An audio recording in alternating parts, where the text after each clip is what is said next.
That's what we like to hear. Yes, you're ready. Good morning. On behalf of Mayor Pro Tem Whitehead, the Commission, Manager Fuentes, and staff, welcome to the business meeting of the City Commission of the City of Truth and Consequences. It is now 9 o'clock on February 28th. I would ask anyone in attendance, and we appreciate your participation in this business meeting. If you have a cell phone, please shut the ringer off. Madam Clerk, can we have a roll call, please? Honorable Steve Green. Here. Honorable Sandra Whitehead. Here. Honorable Kathy Clark. Here. Honorable Ralph Eschler. Here. Honorable Joshua Frankel. Present. Mr. Mayor, we have a quorum. Thank you very much. The next item is number 2, silent meditation. I would just like to say a few words. Every Tuesday, the second and the fourth Tuesday of every month, this commission gathers to do the city's business, and joining us are always 2 representatives from the press. I've always felt that they really became our extended family of the commission, and one of those chairs is empty today because Tony Archuleta's wife lost a battle and she has passed away. And I would just like, on behalf of the commission, to express our deepest sympathies to Tony and his family and his friends. If you read what I would like to call as a celebration of Catherine's resume in both newspapers, it was a person who I wish that I had gotten to know better. And obviously she will be missed, and we wish only the best for the Archuleta family.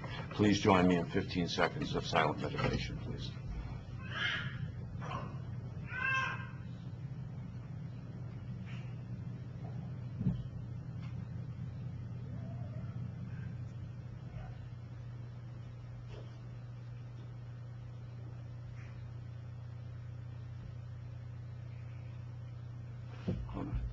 Thank you. Mayor Pro Tem Whitehead, will you read us in the pledge, please? I pledge allegiance to the flag of the United States of America and to the republic for which it stands, one nation, under God, indivisible, with liberty and justice for all. Thank you. The next item is approval of the agenda. I will need a motion. Mayor, I'd like to make that motion, if I may. Yes, sir. Mayor, since we had a public comment yesterday at the Civic Center from 4 to 6 p.m. during an open forum, I motion that we move item C, comments from the public, and D, response to public comments, to the end after I3. I also motion that we move items H1, item I2, and item I1 in that order to immediately after the consent calendar. Thank you. I have a motion. I need a second. I second that I have a motion. second by Mayor Pro Tem Whitehead. Is there any further discussion? People are ridiculous. You're going to pass things Mr. without Fenn, public you're out of comment. order, and Yeah. please leave the building now. This is the way Mr. democracy Fenn, works. please Rules- leave. rules of procedure, please. Rules of procedure, Cups please. and buy me a new car. We're not going to do that. Sorry for the interruption. Did we have a second? I didn't hear. I'm I sorry. second him. I had a second by Mayor Pro Tem Whitehead. Is there any further discussion? Seeing none, all those in favor, please signify by saying aye. Aye. Opposed? Carries unanimously. Unfortunately, if Mr. Fenn had had the common courtesy and decency to sit here, he would have heard my following words. Commissioner Clark, as you will probably hear by her voice, has to leave early for an appointment. And we have changed the agenda to accommodate her schedule. And we apologize for any inconvenience. This was not done underhandedly, untoward, anything other than the respect that this commission gives to its fellow commissioner. We will now go on to number E, presentations. Presentation by Griffin Associates on marketing for the City of Truth or Consequences. Joni Griffin, Griffin Associates, is our presenter. Good morning. Juan and I are having technical difficulties. My staff is currently re-emailing the TV spot. Hi, Lorena. So we'll see if it gets here in time. And Lorena is on our committee, so is Commissioner Clark, so are you, Mayor, as well as Kim Skinner, who could not be here this morning. She had a doctor's appointment that couldn't be rescheduled. So I wanted to give kind of a highlight of where we're at and what's been happening in the last year. So the funding for the contract, we get $25,000 from the City of Truth or Consequences. We also get $10,000 from Sierra County. Last year, we received a New Mexico tourism grant for $40,000. Unfortunately, I think everybody is aware that the tourism department changed their grant procedures this year, and I think everybody's also been communicating with our various legislators. It's really been discriminatory to the smaller communities, unfortunately. So we applied for 2 grants, one for Sierra County and one for TRC, and we were successful in getting both. So we have a $10,000 matching grant for Sierra County and an $8,000 matching grant for TRC, substantially lower than the $40,000 we had in previous years, but it's $18,000. Has to be spent by May 15th of this year. So they've given us a very short window. And what we're planning on doing with that money is we have bought ads in the El Paso Times, not the El Paso Times, excuse me, the El Paso Visitors Guide, the State of New Mexico Adventure Guide, and we're going to be running a TV and Pandora video campaign this spring. And all of the money has to be spent, reimbursed, and submitted to the state by May 15th. There is supposedly another grant that is going to be starting July 1. We're all aware of what's happening right now at the Roundhouse, so we shall see. Hopefully, as soon as this legislative session is done in a month, we will have the opportunity to bid again. We'll see. Hopefully, we're successful and we get at least $18,000 again. I would love to see us get more. It's been nice having $40,000 for the last 3 years. So that hurts, and it really hurts the small communities. That said, though, one of the things we did this past summer, late summer, early fall, is we did a photo shoot, and we shot pictures of the Hot Springs District, bicycling, hiking, and dining. This is a new billboard right now. I just passed it on the way down. I think it's really fabulous. And we have one that's right by Socorro and heading southbound, and another one heading northbound just north of El Paso. And it's consistent with the New Mexico True branding, so it does qualify for our grant reimbursement. Do we have an ad as well? Isn't it? And that's an ad, that's what the ad looks like that's running in the New Mexico Adventure Guide. That is distributed by the Tourism Department. They print close to 1 million copies, and it's at all the state visitor centers. It's also distributed at the trade shows that they go to around Texas, Colorado, and Arizona. So Hot Times, Cool Vibe. True. We also engage in quarterly public relations outreach. And one of the things that we do that's different than the public relations that Main Street does is we go after more of the national travel writers. So Main Street focuses on the events. We're focusing on TRC as a destination. One thing that we were just informed of from the Tourism Department, which I think is just really cool, is TRC is the #3 destination for travel writers that are coming to the state. #1 is Santa Fe, #2 is Taos, #3 is TRC. I think that is really cool. I hope you do too. So they love coming. So one of the things that we do is work with them, coordinate those travelers' visits. And this last year we had some pretty major key placements on TRC. One was in Travel Weekly. One was in Houstonia Magazine. One was in the Durango Herald. They had a major piece on TRC in the Albuquerque Journal Travel section. KFOX TV out of El Paso did a spread on us, and so did KRQE in Albuquerque. So that's where we put our PR efforts, is more on the destination and not so much on the events. So what's planned for 2017 is the new billboards that are currently up. Again, the Spring TV and Pandora campaign, has it shown up yet in your email? No. Has everybody seen our TV spots? We run it in Albuquerque and El Paso. So Albuquerque does hit TRC on all 3 TV networks. Have you guys seen it in the past? But we'll see if it comes in. It's a great spot, and it also qualifies for the tourism reimbursement, and so the way I'm planning it is that the TV spot on the TV advertising will be reimbursed out of the Sierra County portion of the grant, and on the Pandora portion on Tier C. Again, we have the ad in the New Mexico True Adventure Guide, the ad in the El Paso Visitors Guide. Mayor, you sent us an opportunity from Albuquerque the Magazine, and so we committed to that. We're going to have a story in they're doing a summer destination pullout guide in Albuquerque the Magazine.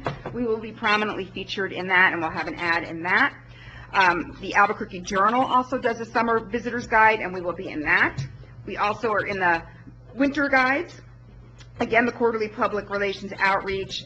Writing the grant again for the New Mexico Tourism Department, hopefully to get at least what we have and more if possible, depending how the rules are. And then I'm planning an early winter, November, December TV and Pandora ad campaign, again, dependent on how much money we get from the New Mexico Tourism Department. So that's kind of an overview. Anything else you want to add? No, Joni, we have a conference call on the telephone monthly with me and with Kim and other members of the tourism board to discuss what's going on and kind of run it by us so that she has some outside local viewpoint feedback. Questions? Okay, Mayor? thank you. Appreciate that. Is it there yet? I'm going to check real quick. It's going to come right after we're done. But of course, not knowing when Commissioner Clark has to leave us, I'm going to ask her if you have any questions, if my fellow commissioners don't mind, I'm going to ask Commissioner Clark, as long as she's with us, to give her an opportunity to speak first. Good morning, Commissioner. So Commissioner Clark, any comments or questions about the presentation that Ms. Griffin just gave us? Thank you, and I'm really sorry I couldn't be there, Joni. It's nice to have you standing up, I suspect. Yes, yes. Nicely said. And thank you, Mayor, for letting me speak. You know, the disappointing thing to me, having been involved in this for so long, Joni, is that, you know, tourism is such an incredible part of our state. And to have the tourism presentation in any way, shape, or form cut by the state down to 18,000 from 40 is very disappointing to me. And, you know, that you were able to get 18 out of them, I think is quite impressive and remarkable, and thank you for not giving up. And that we're the third destination in the state for travel writers is pretty remarkable, and I would have to say a lot of that has to credit needs to go to a lot to your outfit also. But one of the things that's been on my mind is that there seems to be kind of an upheaval in you know, which directions we might want to take based on where the state is going, and knowing that we need to keep follow through the May 15th deadline date as you spoke. But I'm kind of wondering if it might not be a good idea at some point for, I'm just throwing this out, it's hypothetical, but for the county and for the city, as for Griffin and some other people who come up with some ideas to have a sit down, especially once we kind of know where the state's going, and maybe take a look at all of the funds that are available in our area for promotion and see if there might be a couple better options. I'm not saying better, but, you know, different ways of making expenditures that might use those monies to more benefit. So that's kind of what I'm vacillating with right now is that a thought that, you know, I'd ask some input from you, Joni, on that, because there are a lot of funds out there that we have. And, you know, if the state's cutting us back from 40 to 18, and there's possible they might have to do that again, is there a way to maybe look at a little more in-house as opposed to dependence upon the state? That's a question, kind of. Definitely can look at that. I think we'll know more in the next month after the session to see what the tourism department's rolling out. If we go after state money, the tourism department money, we're kind of bound by what they'll cover, and they got even more restrictive with this last grant. So in previous years, as long as it was anything that had New Mexico True, it was okay. This year, they've cut it dramatically, so it's only certain things. So we'll just have to see what they roll out, but so I would say absolutely, Commissioner Clark, once we know where they're headed and if we're going to go after those grants, and if not, whatever opportunities there are, I have no issue with that whatsoever. Okay. Mayor, that was kind of the main comment that I wanted Okay. to, get input from Joni on this, because this is her specialty also. And not to say that she wouldn't be absolutely valuable to us, but it would be kind of nice if we're not going to get a lot of money from the state to not be bound by their rules and regulations. We might be able to do something even far more extensive, but we just, like Joni said, we won't know for about another month or so. Joni, is that what you said? Well, the session's going to end March 18th, and then I think we'll start hearing from the tourism department. I would hope by April they'll be rolling out if they're going to be doing the grants and what the rules and regs will be. Typically then the grant writing process happens, and then usually May, June, they award. This year was completely wonky. So in the past, that's been the schedule, and then they give it to you, they let you know in June so you can roll it out in July for the fiscal year. This year, we didn't get our award till December 12th, and we have to spend it by May 15th. So that's in the ideal world, that's what's going to happen. I think we'll know more in the next month or so what the plans are, and I am staying on top of them. And then I think, we should certainly have, maybe in April, we could have a get together with the people in the community that are interested, our committee and any of the commissioners, Mayor Pro Tem, Juan, of course, and do some of that brainstorming, and we'll have a better idea of what funds we're getting and where we're at and what the world looks like. Mayor, that she's answered just about basically everything that has been on my mind. Okay. Kind of some dependency on where the state is going and what we may do, depending on what their decisions are. Got it. Thank you, Mayor, for letting me speak. You're entirely welcome, and hopefully you'll be able to stay with us because there is, after another presentation, we will be, there's a discussion action item on Griffin and Associates. So hopefully, I appreciate that. Any comments, concerns, questions from the Commissioner? Commissioner Frankel. I'll go. I have a couple of questions from some of last year's advertising, and then some questions or concerns for what's planned for 2017, if I may. I'll start with the 2017. I worked a long time with the Lodgers Tax Advisory Board concerning placement of billboards and the best placement of them, bang for the buck, the ROI, and all that good stuff. And so the billboard that would be south of Socorro would be driving traffic to Truth or Consequences.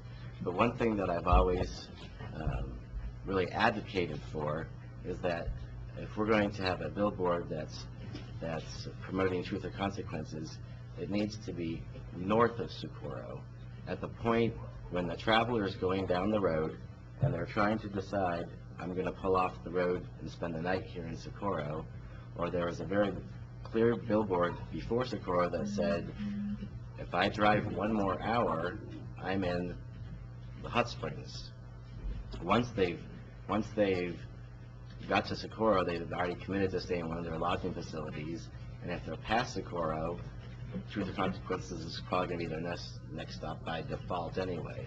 So we're not capturing an audience that we could market steal from Socorro. We're getting the leftovers of what hasn't already stayed there. And So Commissioner Franklin, if I can correct you, the billboard Please. actually is north of Sapporo. It's a typo, Commissioner Did I say Franco, south where of it says Sapporo? south of No, Socorro. it actually is It's north, actually- it actually is north of It's Sapporo. in Escondido. that's an easy solution. Yeah, perfect. Well, See, I've always I'm advocated for so that. glad you brought that up, because we did it just like that. Okay. All things should be that easy. That's an easy fix. Well, thank you. I'm glad that is a typo because advertising I south of apologize. Sapporo, so this Yeah, doesn't. it is north. Does not do I just any saw it good. on the way down, it looks fabulous. I didn't think it was gonna be up today, because they just got the new artwork, but it's up, and it looks great. Great. If we could just go through a couple of the slides real quickly. I don't know if you've got those, Renee, or the That's advertising. it, there's The only one two there. slides up right now. So, what I'm seeing on these two, I mean, the first one, I saw it kind of tucked into the top, and I see the folks soaking, but it's not punching our biggest asset. It's not making it clear. And I don't know if anyone else can, it stands out to them very clearly, but what I don't see on there is the word hot springs. Hot Times, Cool Town, we were working on cool art, hot springs, cool something, hot springs, and so up the top there we get the little riverbed hot springs. If you look for it, you can find it. But we have the hot times and the cool vibe, and I'm wondering, have we lost sight of the promotion of cool something hot springs? And are we still trying to market our number one asset for the downtown, which is the hot springs? And that's the play on words with Hot Times. So Commissioner Frankel, I'd invite you to participate in our call so you could have input. So this was designed by the committee. It was not just designed by me. And if you'd like to participate, we meet on the first Fridays of the month at 8 o'clock in the morning.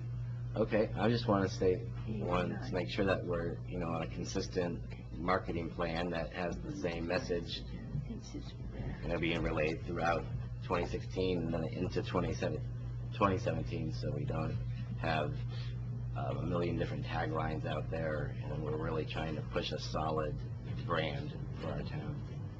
So I'd be happy to sit in on any of those meetings. Okay, any other comments or concerns? Yes, sir. Thank you, Mayor. Commissioner Heschler. Commissioner Franklin, right on. I think Hot Springs needs to be in our branding in some way, shape, or form in almost everything that we do, and I would concur with that. This amazing comment to me was that we're actually the number 3 destination for travel writers in the state. That was great. Sometimes I read an article and I'm wondering, when did this person come through? Is there a way that we can get a heads up when travel writers come through, or can we identify a person that they can contact? The mayor does a wonderful job when he meets with people and promotes this town endlessly, tirelessly. And I want to make sure that when we do have travel writers come to this community, that we're able to meet with them, or that the right representatives from this community that want to promote this community do have a chance to meet with that person. So if you're going to give us a heads up or something along those lines. So Commissioner, is your request then that I email the commissioners, the mayor pro tem, when we have somebody scheduled? That would be nice. Okay, sure. Very much so. That way we all know. One thing I'd like to add, as I mentioned in a commission meeting a couple of commission meetings ago, our visitation to the visitor center was 36% up in 2016 over 2015, and our email requests for information and responses by email was 27% up over the previous year. So I think something's being done right if we're going up instead of down. Thank you, Lorena. That's great. Anything else? Any other commissioners? Joni, I do have a couple questions. Number one, drop dead date is May 15th to spend, the money has to be spent by, is that? It has to be spent, reimbursed, and submitted to the state. Okay. So it's, So- they're, and I don't know if Linda's in the, so I have to spend it, bill it, Linda's got to cut me the check, I have to have the canceled check, and all that's got to get into the state by May 15th. So realistically, it's more like the middle of April to Okay. get all that done. And there's no wiggle room with them. Okay, so following up on that, and I want to point out that we have Commissioner Fletcher from the county and County Manager Bruce Swingle here. We appreciate you, and we also appreciate the fact that the county has seen fit to partner with certain projects and tourism being one of them with the city on a cost share basis, realizing that one entity maybe can't go it alone. And if you bring in wide feathers and put a lot of chicks underneath those feathers and wings, you can really accomplish something and fly. So I appreciate the support that the county's given us. To that point, you mentioned the $10,000 that the county recently, I believe, just voted for. Is that money for next year, or is that money the money that you're counting on spending? Right now. Right now? Yes, So that money's has to already be been spent, that's spoken part for. of the same, has to be spent and submitted and paid and Okay. reimbursed. You're getting my bill soon. And pay it quick so you have the cancel check, got it. All right. Okay, so I wanted that clarified. The other thing. Yeah, it's nice how the state is very slow in awarding the money, but very quick in making us, spend Right. it and turn it right back in, right? Okay, Yeah. so not looking for you to divulge professional secrets, but what we have all heard is that the world is going electronically, and that and magazines are hurting for advertising dollars, and they've restricted the expense accounts, maybe, of some of these travel writers to go to these wonderful destinations, i.e., through the consequences, Sierra County. So how are you making this happen when, on one hand, the boss is saying, don't go out there because I got money to pay your expenses, and yet I'm hearing that travel writers are coming into our community? How does that work? So one of the things that we do is we send out, so we use a software that has a database of all the reporters literally in the entire world. And we have fine-tuned that database to travel writers that are pretty much in the region. So the major organizations, so the New York Times, the LA Times, the Wall Street Journal, USA Today, they will not let travel writers come. They look at that as a bribe. So you're never going to see us getting a New York Times writer here that we're pushing for unless they decide to come on their own, which... So it's more the regional, so that's really where we put our energy, and the state is doing the same thing. Now, the state does have an expense account to pay for what they consider the A-lister media to fly them in and host them, so we kind of piggyback on the state. We don't have the budget, so I've had, travel writers say, well, if you'll fly us in and put us up, we'll consider it. Well, we don't have the money to do that. So we piggyback on what the state is doing, and then we do our own outreach. And for instance, the Durango publication and Houston, they're drivable. They come in on their own dime then and do that. Mm-hmm. So, does that make any sense? Yeah, so basically, so then you have a relationship with someone at the state, and you basically give them an email or a call and say, who's coming in next month, and then you fish in that pool? Exactly, Get them and we down work very here? closely with the state, so we know when people are coming, and Spaceport America, of course, is another interesting hook for people. So we dovetail on every opportunity we can to get the travel writers to come through when they're doing other things. Right, okay. All right, thank you for that. I'd just like to just dovetail. You had mentioned it, so I thought I'd bring it.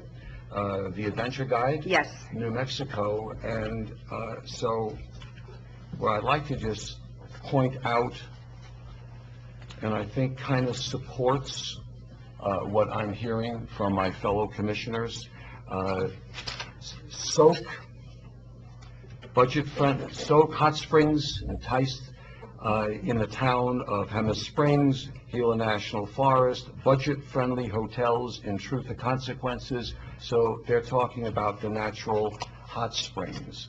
There is another, these are not ads either. And we do have an ad in there as well. yes, I know that. That's the one that's up there. Southwest New Mexico, the region, Southwest, the Old West Mining and Wilderness region is triangulated by Las Cruces and the destination towns of Truth or Consequences and Silver City. See it all, soak in it. Here's another one where we are mentioned. You mentioned Spaceport. Continue south on I-25 to Truth or Consequences, where you soak in a hot springs bath. Tour Spaceport America, Ted Turner Expeditions, and I think you're going to begin to see what my fellow commissioners are talking about. Then there is Stay and Explore, Ted Turner Expeditions. They give a nice plug to Sierra Grande Lodge and Spa, and it's not an ad. And then under, again, Southwest New Mexico, Soak, Truth or Consequences, is renowned for its natural springs that burble into baths at private hotels and spas around town, and they mention 2 of our spas in here. So, I mean, obviously, I think other people's view of our city and our view of our city, from what I'm hearing from my fellow commissioners, is that this community, the DNA, is our hot springs. That's what makes us special. That's what makes us different. So my question is this the perception of the writers who are producing this, or is this you writing news reports to stick in there? I want to know that and there's no bad answer. I'm so powerful. Right, I just brainwashed them. I want to know, is this your view of reality, or this is the world's view of reality? I think it's both, and the media is a very powerful tool. I know that, most people, if I were to interview everybody and I said, do we believe what's in the media? Everybody goes, no. But we really do. It's an interesting dynamic. We say we don't, but we are so influenced by the media. So we do every single month, we're pitching the media with the hot springs story. So I think that is the perception we're putting out there. And then when they come here, or when they read our news release, or when they go to the website, that's front and center. So yes and yes, if that makes sense. Okay. Yes, it's largely because of what we put out, and yes, it is the perception that people have of TRC. Okay. And the last thing, is there any way that we can, in the money that we have been spending in the past, and you're suggesting what the plan for in 2017 is there any way to put anything in the ads or something that we can track, that we can see, is this money spent wisely? Are we getting a return, meaning visitors or hits on our website? And is there any way, Manager Fuentes and I went to a site selector discussion in Las Cruces on Friday. Cabinet Secretary Ezell was there and Secretary Latham was there. And all I kept on hearing was the word data, data, data. And so how do we start to become a little bit more sophisticated in our allocations of dollars that we know are working for this town and the county? So we do track with Pandora. So Pandora gives you immediate stats as to how many people listen to the ad and how many people interact with it by clicking on the ad and going to the website. Our demographic is largely still the boomer when you look at who the traditional visitor is to TRC, which is, I think we're all, except for you, Commissioner, and Juan. The young folks. And Mayor Pro Tem, I don't know if I'm going to offend. I think you're a boomer, but you might be on the younger side of boomer. Thank you. You got her vote when you're voting. A boomette. So we are a little less digitally savvy. We are getting more and more. So what, obviously with billboards, there's no way to track. When we do run our ads, so when we run, for instance, the Albuquerque Magazine ad, which will be in the April issue, we can track the website and see if people are going to the website and looking for more information, since that's prominently displayed. So yes, we always do think about it, although some of the venues that we're advertising in to reach the demographic aren't quite yet trackable. We could look at doing a digital ad run. I just don't know that it's going to make sense with the limited budget to really put our energy there. Maybe if we get a lot more money from the state, we could dabble in that. But Pandora is the one that we do that is measurable. And Pandora, we run video as well as audio ads. And Pandora, people say, why Pandora and not Spotify? Why Pandora and not iHeart? Pandora dominates about 50% of that space, of the streaming music space, kind of like McDonald's versus Burger King versus Wendy's. McDonald's is number one. So Pandora is why we put our money there. And what we found with Pandora, with some of our other cities, And that's the benefit that we get, the TRC gets with me, is we do marketing for other communities, so we can road test with other people's money. What we found is when we run video ads, we get a double the return rate than the audio only, so we do both. So depending on what device people are listening to Pandora on, they will get served up both the audio, the radio ad, as well as the TV ad. Okay, thank you. Okay. Are there any further questions? Also, I beg your pardon, sorry. also, Steve, on our sign-in sheets at the visitor center, we have the date, we have how many people in the party, where they came from, and what brought them to our city. And the biggest response is for Hot Springs. The second is probably Spaceport, or just visiting, or, you know, whatever. Curiosity is a good one. But, because they see the name of the town and they're curious.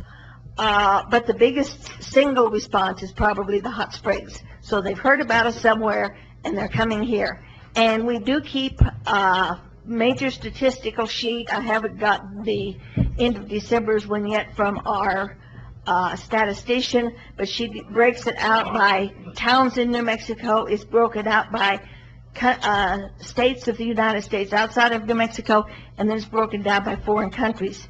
And it tells how many people are coming from where. And when I get that, when I do get her year-end report, I will send it to Renee, and she will share it with you. I also send it to Joni every year so she can see, okay, we had X number of people from Colorado, Arizona, California, Texas, and Texas is usually number one.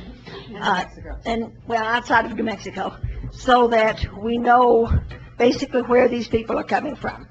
Okay, thank you. Commissioner Clark, do you have any follow-up questions? I'm not entirely clear on the $10,000 from the county.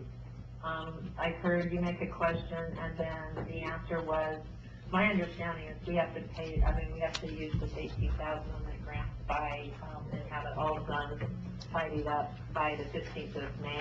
Correct.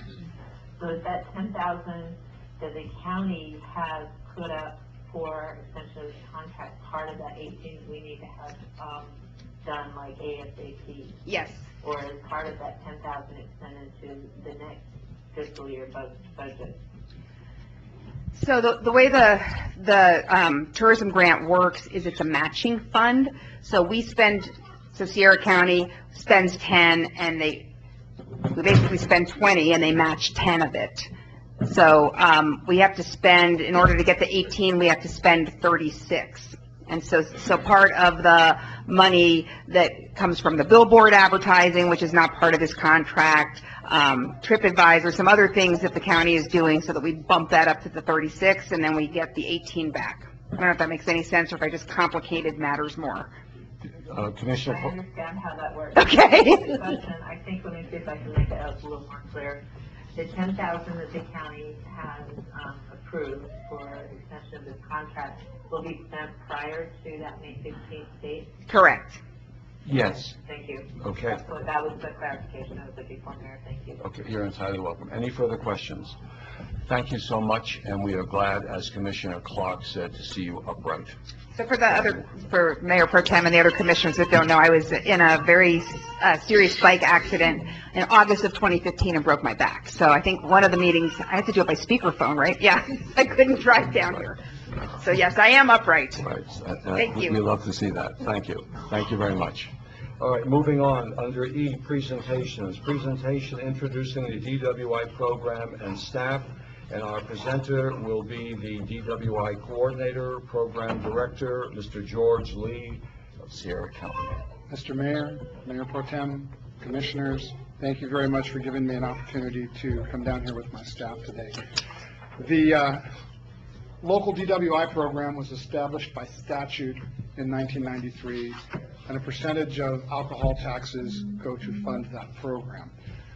The program is funded primarily by grant monies from the state through the Department of Financial Administration, with Sierra County as our fiscal agent.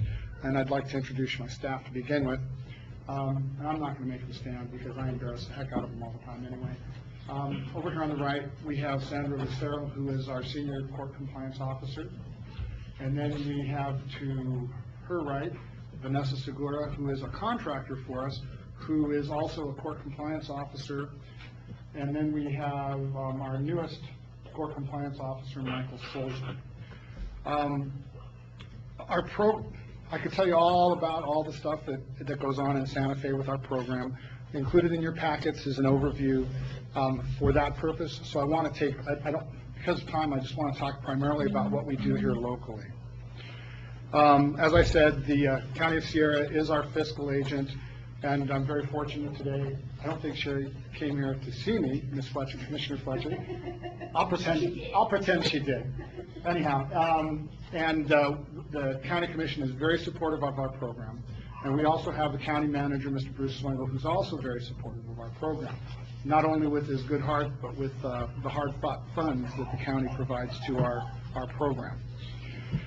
We provide a variety of direct client services to the municipal, magistrate, and district courts, and we also provide drug testing services for CYFD.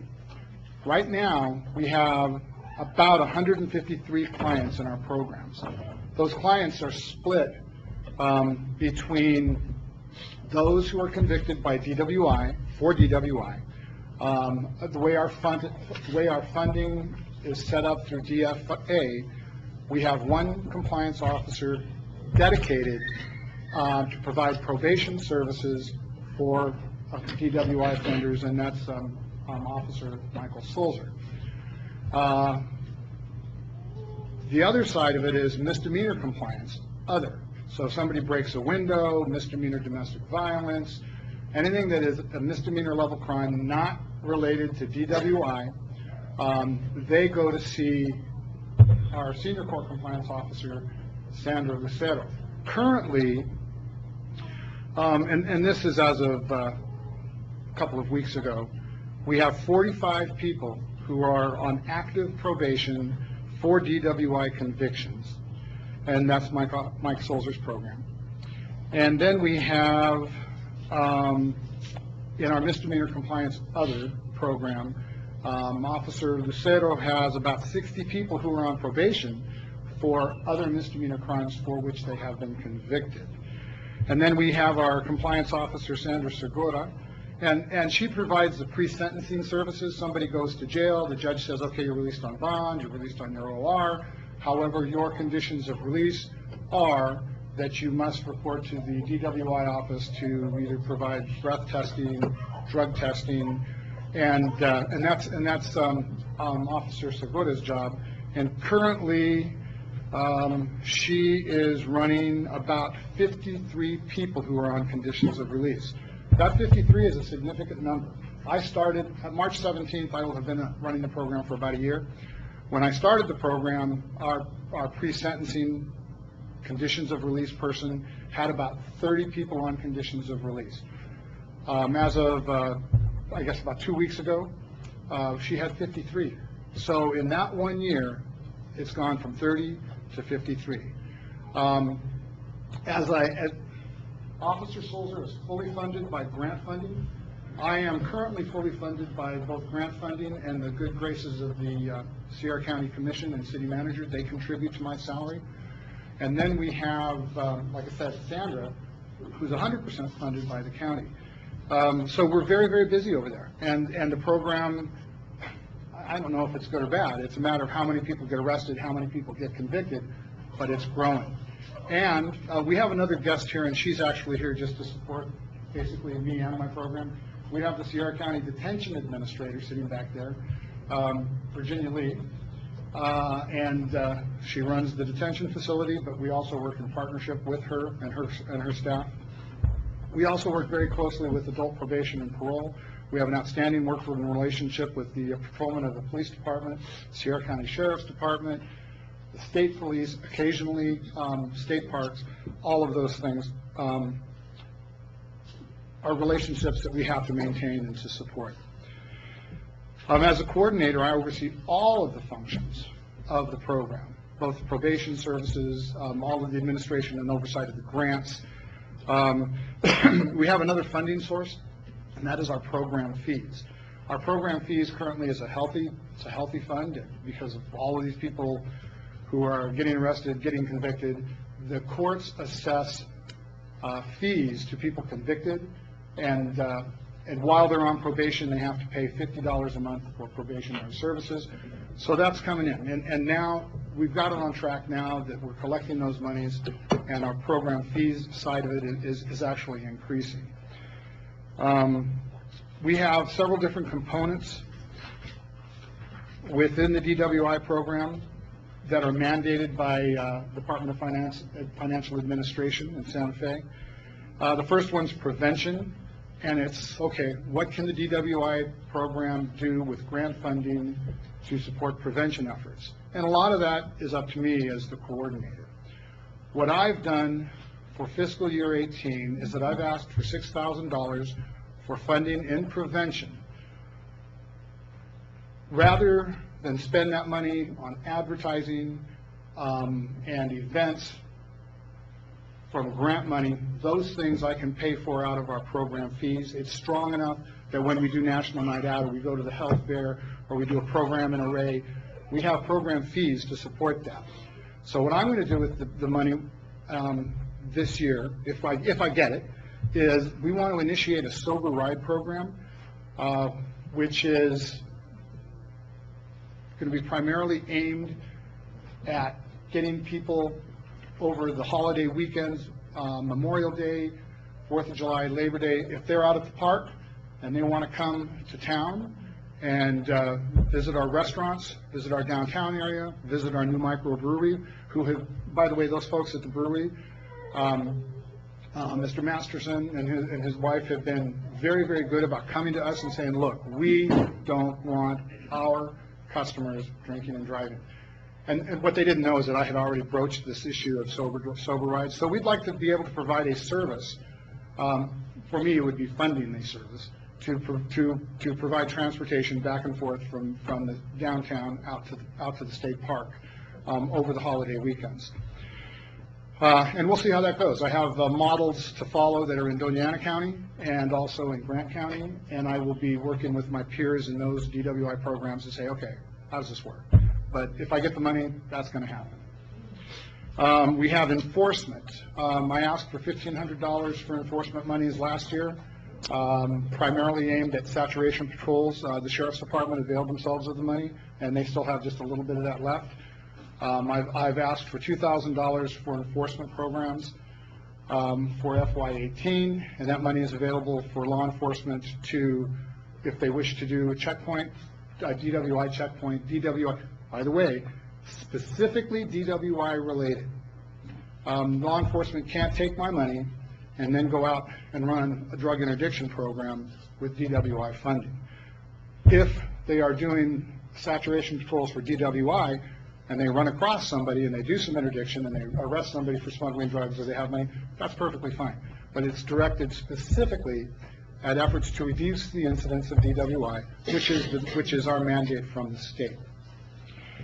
We do screening. Screening is everybody that gets arrested and they come into our program and they're convicted, they have to take an alcohol drug evaluation, which is done on the internet, and that screening process will dictate what treatment, what level of treatment, if any, that offender must do. And we do it both for DWI offenders and misdemeanor other offenders as well. Currently we have a contract.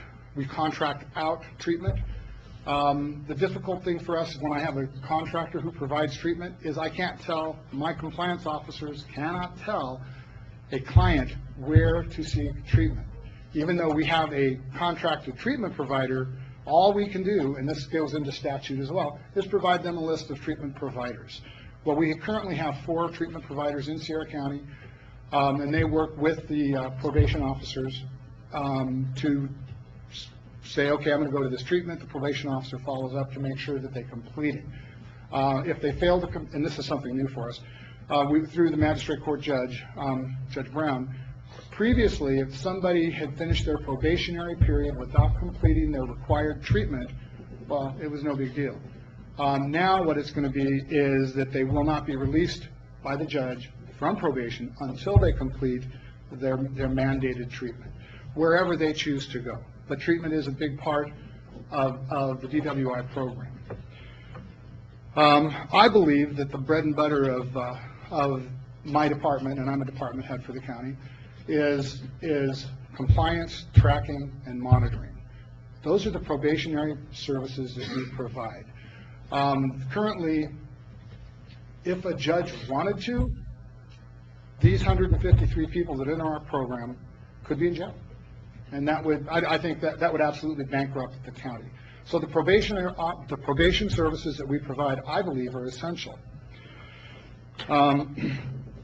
We also have coordination, planning, and evaluation, and that's pretty much me.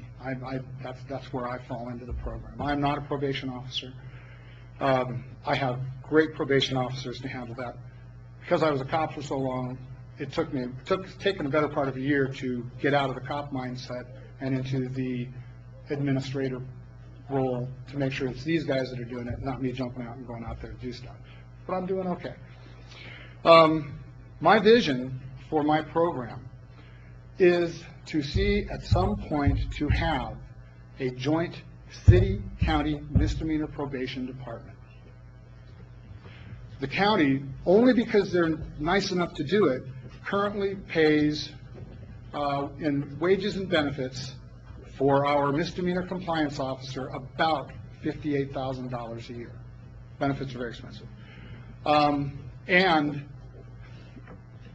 statistics show, and my own experience, because I was a police officer here in the city for 5 years, the majority of arrests and those convicted thereafter, the offenses were committed in the city.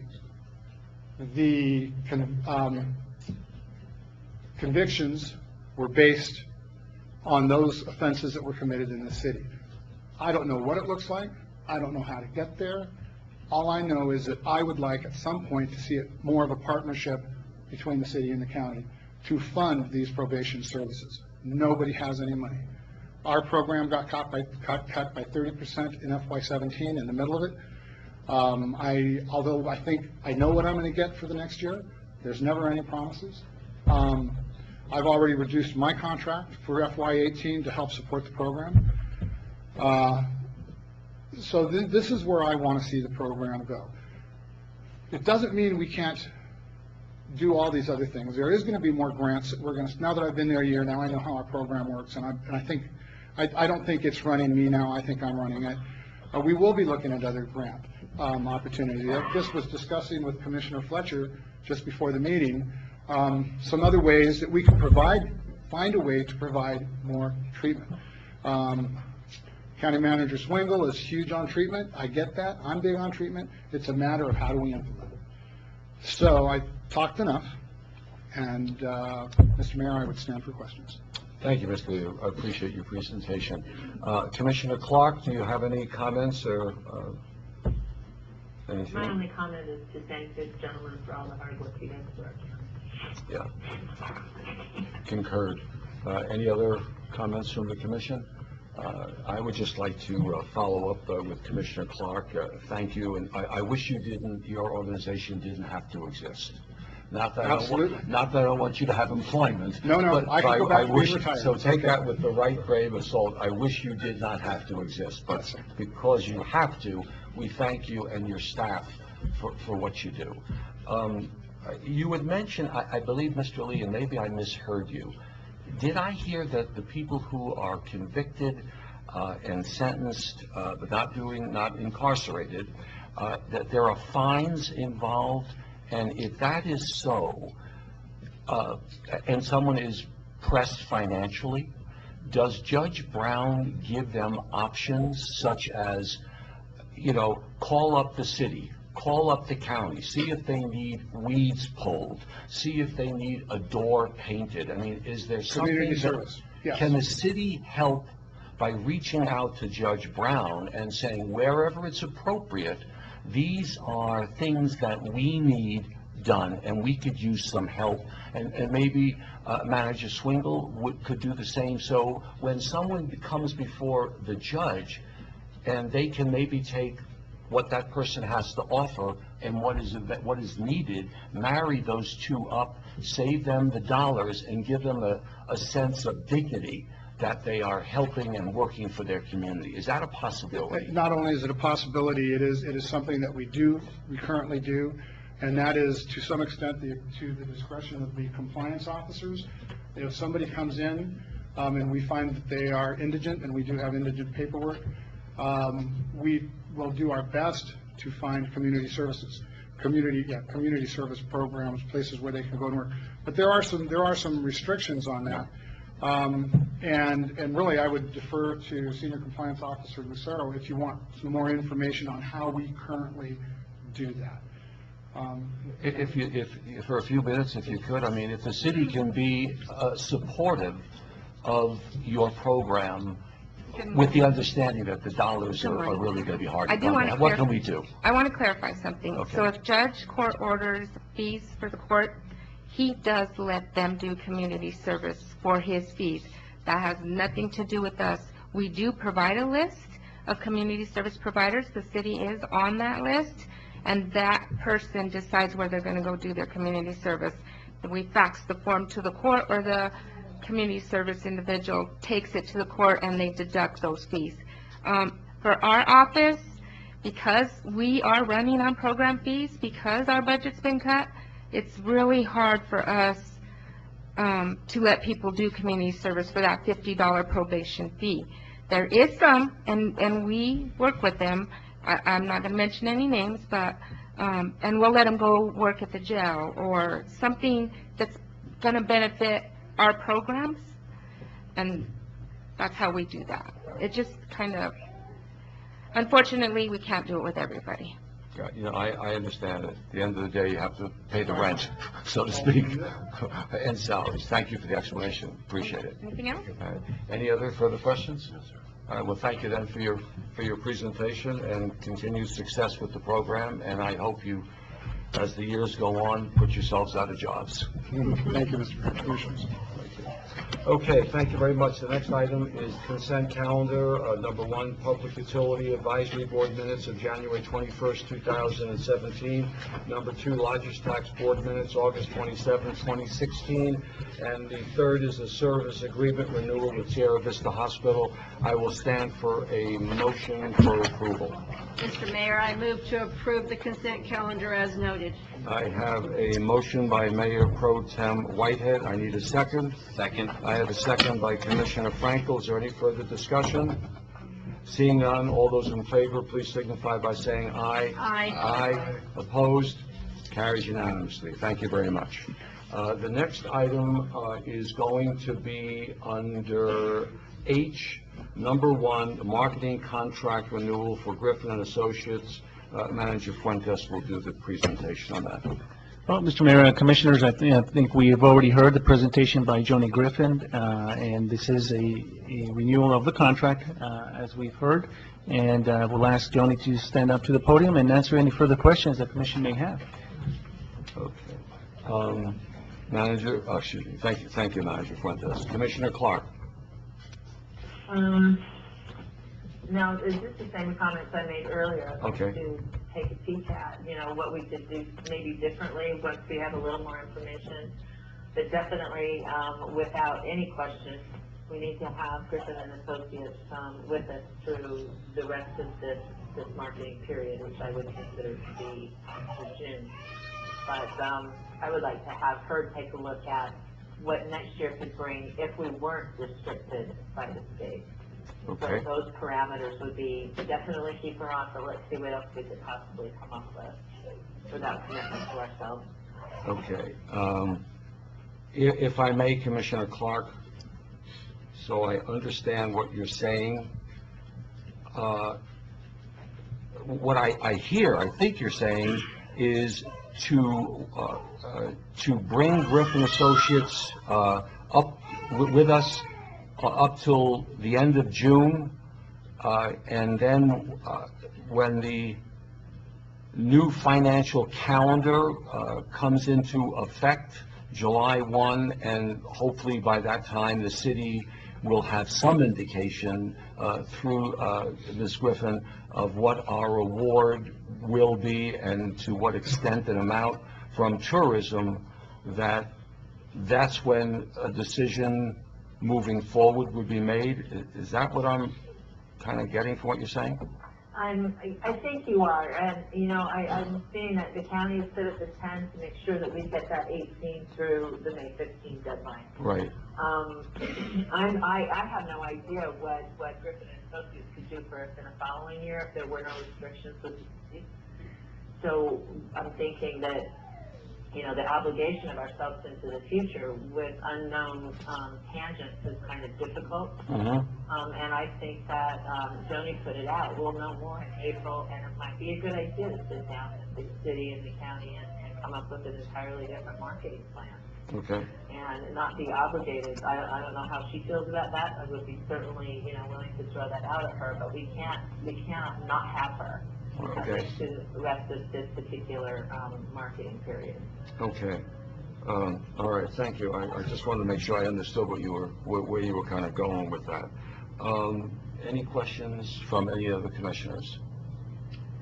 I do have one question. On the attachment, and I don't know if, it lists Elephant, it says the county for $10,000, the city for $25,000, and it has City of Elephant Butte for $5,000. I thought they pulled out of this. No, they did pull out. So, okay, this might be an old attachment then. Yeah, when we originally went out to RFP, that was their commitment, and then when the contractor that they wanted was not selected, they pulled out, and they're doing separate marketing. Right. Although they use Cliff Dweller Digital out of Albuquerque, so we do coordinate amongst ourselves so that we're... I thought that was me. That's Commissioner Clark. You're breathing heavy. Right, yes. So we do coordinate so that we're not stepping on each other's toes, but they're not part of our marketing campaign. I don't know if that was from the original, That was from the way back, yeah. Okay, so I just want to make clear because it's a different... So I have no issues with what Commissioner Clark is saying. I would say as soon as we know what's happening with the state, we'll have a better idea. The state makes us use the New Mexico True, so we're pretty limited in what we can do and exactly how it is and what font and how big and all of those things. Okay. If we're stuck because they're giving us the lion's share of the money, then we're not going to have a whole lot of wiggle room. If we're not, then we can throw it all out and start over. Okay, and could you just, for the benefit of the commission, so we get this match money, thank you for that. Spending $1, you get 50 cents back. Where does the money that we get back go, and who controls that money? It goes into the overall marketing budget. So it's in the plan that we do every year. Okay, so... it goes into the Pandora advertising and everything that we're doing that we just talked about. Okay, so it's basically then the budget that we are talking about, and please correct me where I get off the tracks here. 10,000... It's 53,000. I'll do the math for you. Okay, right, thank you. Okay, so it was... And I manage it to the penny. I make sure we don't go over. Okay, so basically we're talking the county's contribution, the city's contribution And by then the using state's. our lodger's tax as a match to apply for this grant. Right. And then we take that grant money, whatever it is, we throw it into the hopper, and that is the marketing budget for, and here's the question, Truth or Consequences or Sierra County? Sierra County. Okay. All right. And they're kind of married because the website that we use is sierracounty.info, which is the tourism website. Got it. So Okay. they're together. All right. We're Okay. married. Are there any questions from the... And in the past, that budget's been bigger when that number was 40. Right, Then it was a $75,000 budget. right, understand. Yeah. And we'll see. So I don't know if anybody has any connections with your state legislators, but this would be a good time to weigh in and really encourage them. And Kim and I have, endlessly talked to people because the changes, so the way that they changed, just to give you kind of a high level on the grant, so it used to be communities could partner, and by having a variety of different partners, you could go for a $40,000 grant. They changed it now that it's a $50,000 grant, but you have to use it for airport advertising or for national TV campaigns, which we don't have that kind of money. So it's either 50 or 0, or then you could apply for up to 20, basically a $10,000 reimbursement for each of the communities, and then that's very limited as well. And really who that hurts is the smaller communities, because the only communities that can afford to do $50,000 in airport advertising and national TV are going to be Albuquerque and Santa Fe, and maybe Taos. That's it. Everybody else, so, you know, the Hobbses of the world and the Roswells and the TRCs and the Las Lunases, and who has that kind of money? So it's really been disparate, and the smaller communities really rely, you know, if you look at that budget that we had, that $40,000 basically doubled our tourism marketing for the last 3 years, and now we're down to 18. And that's a huge negative impact to us. So again, I would just encourage the commissioners to reach out to your legislators if there's anything that can be done to change the grant process back to where it used to be. That would really benefit us. So does that make sense? Yeah. Absolutely. And one of our new elected officials actually is a resident, Rebecca Dow, House of Representatives, is a resident of TRC. So she good time to pick up the phone, because I know there's a lot. I know there's a lot going on at the Roundhouse right now. Emailing everyone. So my last question is, the grants that are written, do you do that gratis, or are we being billed for that? And I do it gratis. You do that gratis, okay. So there's no administration fee that you Correct. somehow put in the cake mix? Right. Okay, thank you. And Kim Skinner helps me a lot. So, I mean, we have kind of a template that we've used now, and we beef it up. You know, I look at what the grant guidelines are, and, you know, it was Kim's idea to do one for Sarah County and one for TRC this year instead of going in. Normally we partner. So that allowed us really to go after 2 grants. Smart. It was very smart, and if she was here, you should tell her what a smart cookie she is. Okay. All right, I have no further questions. Are there any further questions? Commissioner Clark, do you have any further questions? No, Mayor. Okay. Okay. All right, then, seeing none, I will stand for a motion. The item under discussion is discussion action marketing contract renewal for Griffin and Associates. Would anyone like to make a motion? Mayor,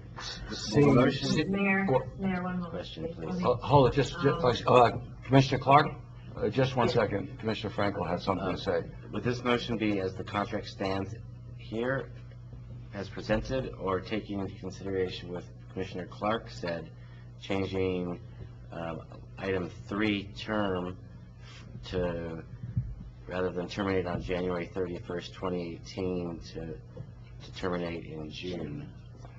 I am hearing that that's kind of what Commissioner Clark had mentioned, that I asked so I could understand it myself, and I don't think that I heard Ms. Griffin jump up and down and scream and holler and say, that's ridiculous, I won't stand for it, and walk out of the room.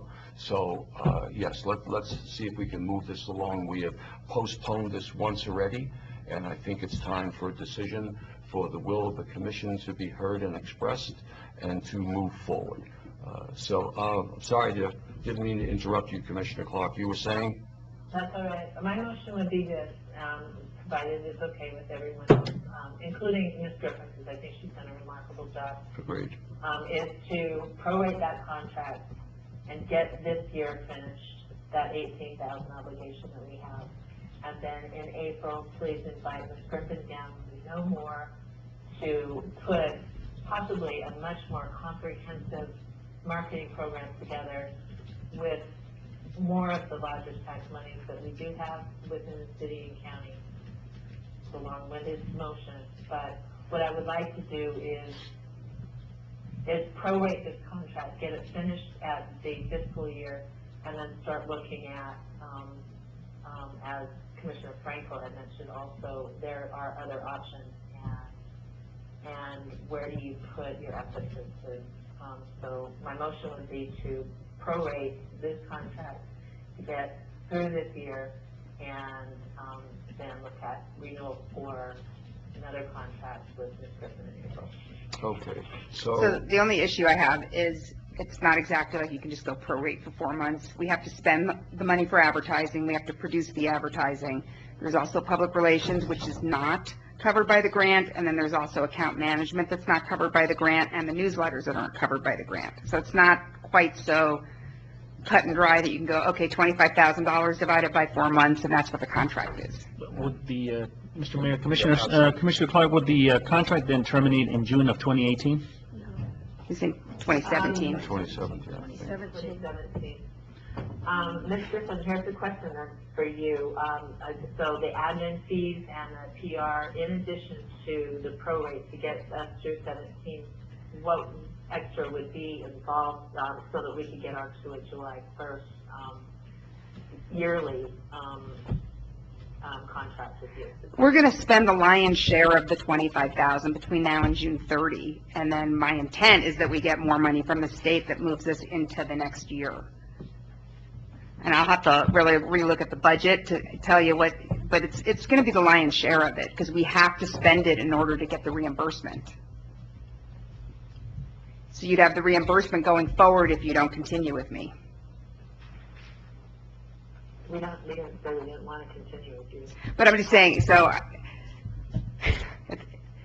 I'm just trying to figure out if there's a way to finish this contract with the state, and if we would want to maybe do something entirely different in the near future. Right. Not having the parameters established for us by the state, especially when we go in and get 40 and they cut it to 80. No, I understand. There's just not going to be very much money left June 30th if we don't have any state money. Just the way that all that works. So basically, we're going to spend the $25,000 contract by the end of June. It's not carrying forward all the way through. Not completely, probably 20 of it. And I wasn't prepared with this question to look at specifics to really map it out. But we have to spend it, they reimburse it. There will be some reimbursement in your account if we don't go forward that we can use starting June 1, July 1. Mr. Mayor, Commissioner, if I may, Frank Koppler, and we have our city attorney and our former city attorney here with us, just as a question, as a legal question in regards to the contract. I'm looking at page 2 of the agreement, and under term, it states that the agreement shall be effective February 15 and terminate on January 31st, 2018. Now, I know we're talking about prorating just for a couple of months, but under the termination clause, there's always a 30-day termination period. So does it give the commission a flexibility to say, well, let's just prorate the agreement for just 3 months when in the contract itself it says for a year? Yes, sir. Does this have the 30-day termination clause? Yes, it does. Yes, you would have that flexibility. Okay, but so. The way to exercise it is if you see budget adjustment issues coming forward, just go ahead and write the letter and then negotiate. Okay. That's kind of the practical. Right. Because I believe the county's contract is similar to this. It does. When does the county's contract expire with you? So that went into effect, I think, January 14th, so probably January 13th of 2018. Okay. So I think if, again, it's up to the will of the commission. Of course, that's why I asked legal that question. So either if that's something the commissioner wants legal to kind of incorporate in this renewal agreement, or if the commission wants to pursue forward like we have, but then if there's adjustments to be made, or if we want to terminate the contract, we can still do that with the 30-day notice.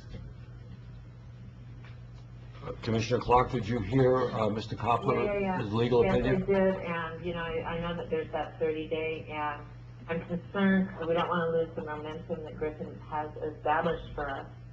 And if this contract goes all the way through January of next year, we're going to need to spend most of it between now and June, then it would seem to me that we wouldn't be prorating that contract. We would be using those monies so they can be matched up so that $18,000 does come back to our county.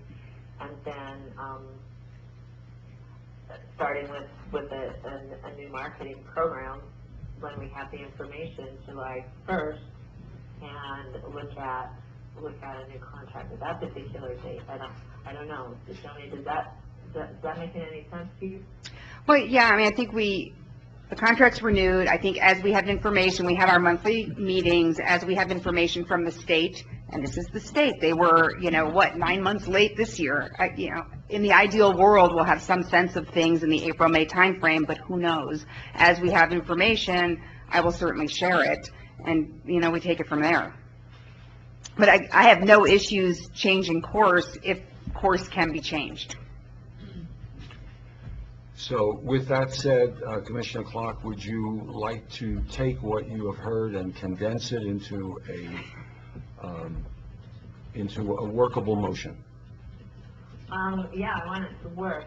So, I'm sorry I'm not there physically because it might be a little easier. But I would like to make certain that whatever we renew on a contract with Ms. Griffin and Associates covers us through the rest of this marketing period, which I determined to be June 30th. So, And knowing that the county's money and the city's money would be spent, then I believe we need to be looking at a July 1st new contract. That's not working. So let's see. Can you help me with that, Mayor? Or Commissioner, will you finish tourism? It sounds like that we would just change, if I'm reading you correct, that we would change the term from January 31st to May 31st. Or July. June 31st, July 1st, right, with July 1st looking for a new contract at that time, or? Manager Fuentes, do we have that $25,000 that we need to spend it by May 15th? Is it earmarked already? Commissioner Clark, that is already in the budget. Then I would like to suggest that this contract be renewed with a renewal date again on July 1st of 2017.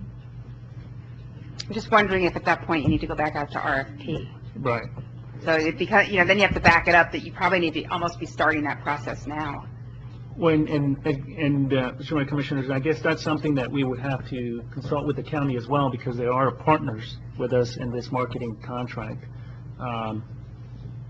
So if the intent of the commission is to end marketing contract at the end of June and work towards a new contract that starts on July 1st, then to me it seems like we may have to put out a RFP for professional services, for marketing services, within the next month or two, to be able to advertise for a marketing firm or person that would begin July 1st, and ask the county if they would want to be part of that new RFP that would go out.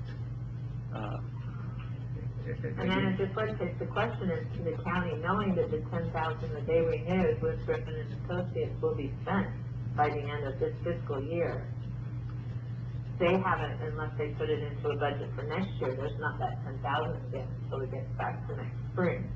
And it seems to me that the state, when they've been remiss in not getting their act together until December, we're missing a lot of opportunity in July, August, September, and October that a new contract would allow us to do prior to being hooked into the state.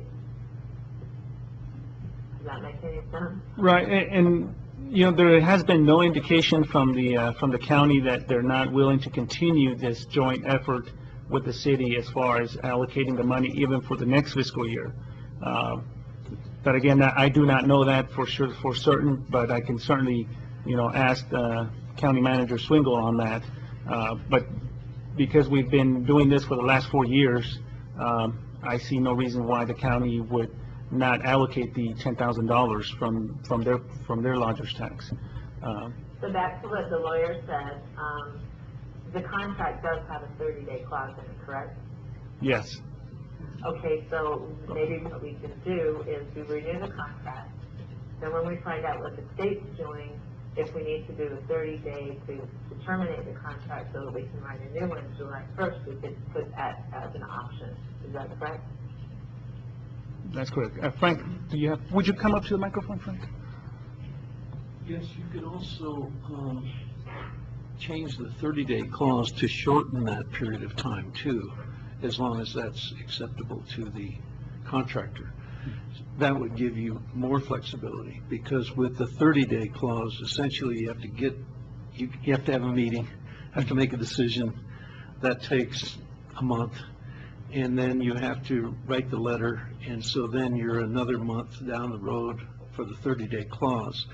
So there's nothing to stop you from negotiating a 10-day clause in order to give you more flexibility, because obviously if you're talking about a period of time over the next 4 months, then you may want that flexibility. So a simple change in that 30-day clause to make it perhaps a 10-day clause, not for purposes of putting pressure on anyone, but for purposes of being able to adjust to new information that may come down with respect to funding. That's an option for you. 30 days sometimes turns into 60 days because of the process. Right. Thank you. Can I offer up a suggestion? Sure. How about we renew the contract, we say that we're going to have a planning meeting sometime in May with all the people that are interested, and at that point, hopefully we have more information, and if we need to shift course, we shift course, and not make it so, I mean, I'm pretty open. Everybody participates in our committee meetings. There's no reason to not just get everybody involved and go, okay, this is what we know at this point. We want to move more over here. We want to do this, whatever it is, and then we'll know exactly where we're at. Instead of trying to, I mean, my only concern with, a 10-day clause is if I have committed to advertising that's running, let's say in the Albuquerque Journal in June, and you terminate my contract May 15th, what happens with that bill that I have to pay, and how do I get reimbursed? And I think we can work it out with having a meeting and figuring out at the point where we have more information, analyzing where we're at and see what we want to do for the summer months. I think. I like that, Yeah. Mayor. Mr. Coppola, Commissioner Clark, Mr. Coppola just wants to say something. The contract does require the city to pay the consultant for stuff that has been incurred Okay. prior to the termination, so. All right, that under makes me the feel a little bit better. We're not going to hang you out to dry, Joni. No, I hope you know that's not my suggestion at all. So even if it's a 10-day clause, giving you that flexibility, the contractor goes out and makes obligations prior to the end of the 10 days. The contractor's entitled to reimbursement for all of that. Okay? Got it. Got it. Excellent. Okay. I think we have Good in pounded. that photo? You're still She's like, standing. I That's great. cannot, So we've just gone down to the ground on this, so I would Yeah. make the motion that we approve the extension of this contract with the proviso of knowing that we will meet with the county, the city, and every other entity in May, and if we need to do a quick roundabout, we have that 10-day clause in order to be able to do so. Okay. There is a motion by Commissioner Clark. I need a second. Second. I have a second by Commissioner Heschler. Is there any further discussion? Seeing none, all those in favor, please signify by saying aye. Aye. Opposed? Nay. Yay. It's 3-2, it carries.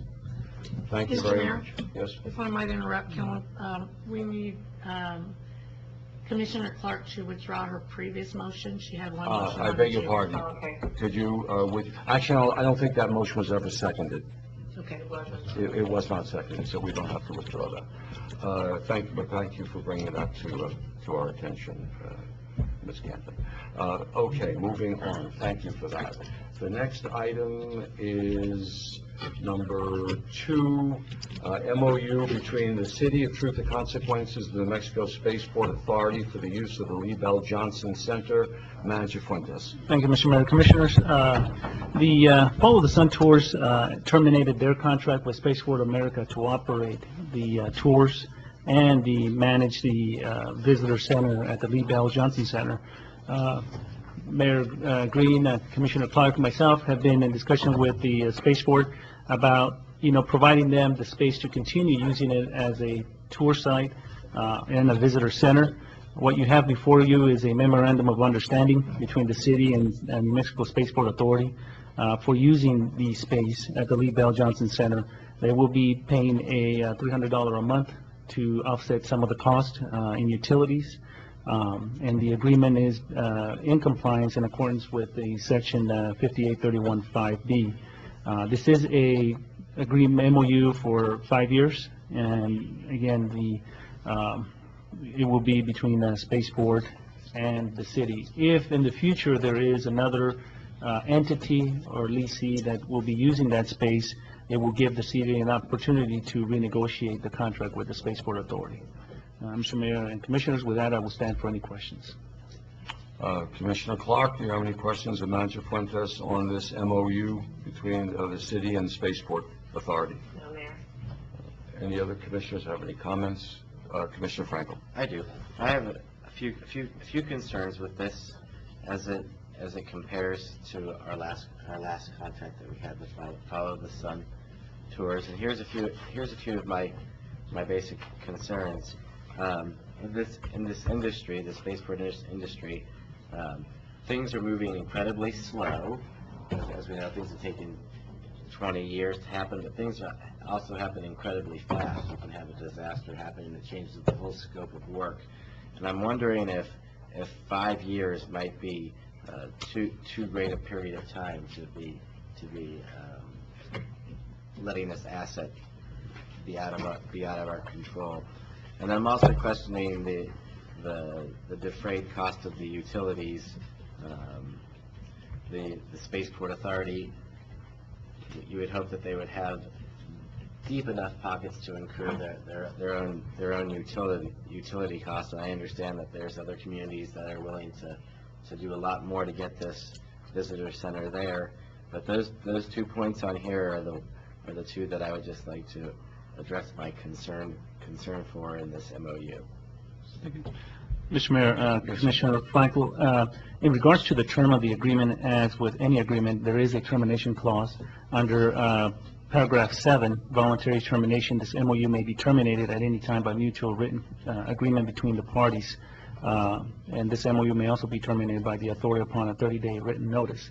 So even though it's for 5 years, it can be terminated.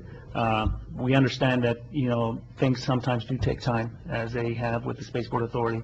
But, right now, at least from what we've been communicated by the Spaceport Authority, there's still some activity out there. A lot of times we don't see what activity goes on out there because some of that is confidential.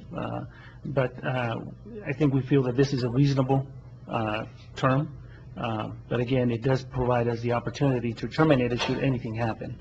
As far as for funding and the $300, I think that is reasonable.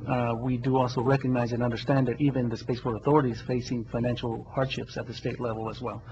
So we're all in this together, and again, it's up to the commission whether to decide whether that is reasonable or not, and we can certainly go back to them if that $300 is not enough. But at this time, we felt that when we in discussions with them, at least it was something that would help to offset those costs. My thought on this is, I just want to make it really clear, is that we put the temporary visitor center out to vote to the people. And the voice of the people spoke back and they said, we want this visitor center downtown.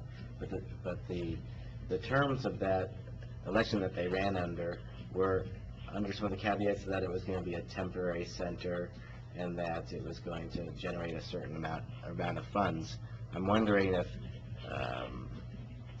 this might be something that would go on the ballot next year, not as a special election, but during our next round of city elections, if we would put this question before the electorate, whether they wanted to continue this agreement for an extended period of time, like 4 or 5 years. If I may, I'd like to address some of the concerns, and fairly and righteously so, of Commissioner Frankel. First, on the utility bill, as you know, there's only one meter on that entire building. And heretofore, when we used it as and I don't mean this facetiously, but as a shuffle ball, as a recreational building, and had a few concerts. We also have the library in there, And we also now have Geronimo Trail Scenic Byway located in there. And that was a real smart move, I think, because their numbers of visitation is up just by being more accessible and also having the banners out there of Spaceport America. So they're doing more business. They're seeing more people. We asked staff to run some numbers and to see what was the utility usage of that building in prior years.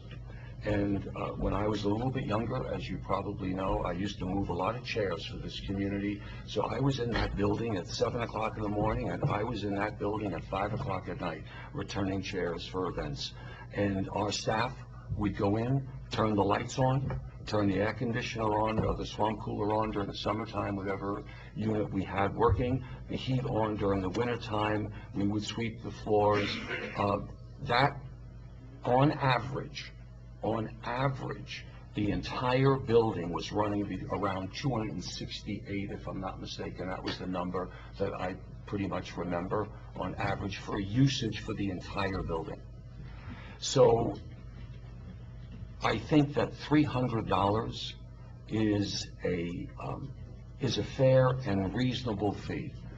I think also that Spaceport understands that we are financially challenged, as a lot of small rural communities are, and when things start to turn, and they are turning, but it's like a battleship, it takes time, and it's a slow turn, and I'm not getting any younger, but I do see that ship turning, that certainly they would be amenable, I believe, to sit down and talk to us. The community spoke. There is nothing going on in Truth or Consequences that is driving our economy other than tourism. This is economic development. We can't control the mine and the lawsuits. We only can build one elementary school. We only can build one Alzheimer wing. We only can put in one sidewalk up on Date Street. So yes, our GRT is going up and our lodger's tax is going up. But I think that they are things that are totally out of our control. And you can't build an economy on waiting for when the next build job is going to come. We know what's going to happen with the hospital. We all voted for a $32 million new critical access hospital. That will increase our GRT. When Spaceport was being built out, we saw a spike in GRT and lodger's tax. What I'm saying is that if we all agree, and I've never heard anyone say anything differently, that we are a tourist-related destination. That presently is our destiny, and our DNA is the hot springs. It makes sense to put something that is going to attract people in the heart of our downtown, which is what makes us different than the heart of any other downtown in the state of New Mexico, because they all have a piece of what we have, but no one has the entirety plus the DNA. I think it sends a wrong message to our citizens. They voted. They're an intelligent group of people. We've had workshops on this. They understand that there are no guarantees in life. But that said, we have to position, I think we have a moral and ethical obligation to our citizens to position this community to succeed. And we have given our seniors that, and I understand and I appreciate it, we have transplanted them from one building to another building. It wasn't a takeaway, it was a relocation. If we are going to support Spaceport America, and as Manager Fuentes says, 2 weeks ago, there were over 120 rooms that were rented because of an event in Spaceport America. I'm embarrassed, I didn't even go out there. I didn't even shake hands and say thank you for coming into our communities and our county. There are things that are happening that we are getting the benefit of that we don't even see. And as you know, that there will be a new provider coming on board real quick, and we're waiting for that announcement literally any day now, that I believe that we are given this opportunity. If we turn our backs on it, shame on us. Because when it is successful, how do we look at our citizens in the face and say, for the want of 4 concerts a year and people having the opportunity to play badminton and shuffleboard and do line dancing, what they are doing up at the Civic Center right now. If that is successful, and I truly believe it will be successful, and when it is successful, I won't guarantee it, but I'm hoping the when is sooner than later. If we don't do for our citizens to try to create more GRT, to wean ourselves off the electric division, we keep on hearing we're a poor county, we're a poor community, we're old, we want lower rates, we want lower garbage, we want lower sanitation rates, we want lower electrical rates. The only way we can give that to our citizens, the only way, in my mind, is by increasing our GRT and having less dependency on our electric department, where we can leave that money there in that enterprise fund rather than helping it prop up the general fund of the city of TRC. We need to work with our citizens. They've got to buy local. Don't go down to Las Cruces. If you have something you can't find here, go to the store owner and say, listen, I need 12 widgets. You know, can you get it for me? And please, think about the cost and the wear and tear on your car when you're going 150 miles to save $2 on the widgets because they're cheaper in Las Cruces. If we get people to turn within our own community and support this, I truly believe we will be very, very, very successful.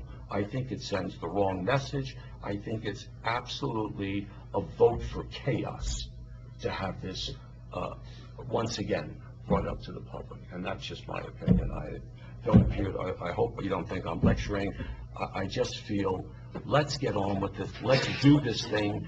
The mine is tied up in legal battles for God knows how long. There is nothing else going on besides the brewery. And thank God for Patterson, Masterson, and his wife. This is something that is here. It is now. We should make it work for us. We don't work for Spaceport. We are a partner in this venture. We contribute, our citizens contribute 1/4% of GRT for the spaceport. However, remember that of that 25 cents, 6 1/4 stays locally for education, 18 goes out there, and we are getting a return on our investment. Are we getting what we had envisioned? No. However, I have never heard anyone say, yeah, we're poor and we're challenged. But that 1/4% is not on food. That 1/4% is not on prescription drugs. So if you're an older, challenged, financially challenged community, what are the 3 biggest expenses you have if you're living on a fixed income? Rent, food, and drugs. And 2 out of the 3, I'm not quite sure if you rent a house, if you pay GRT and that, I don't know. But 2 out of the 3 are not. So it's not, what are we talking about? If you buy a plasma television set for $400, it's now $401. That's what the 1/4%. That is an investment I think that we can afford to make for our future. And if we're wrong, at least we tried. At least we tried. We were a player in this game. End of diatribe. I apologize.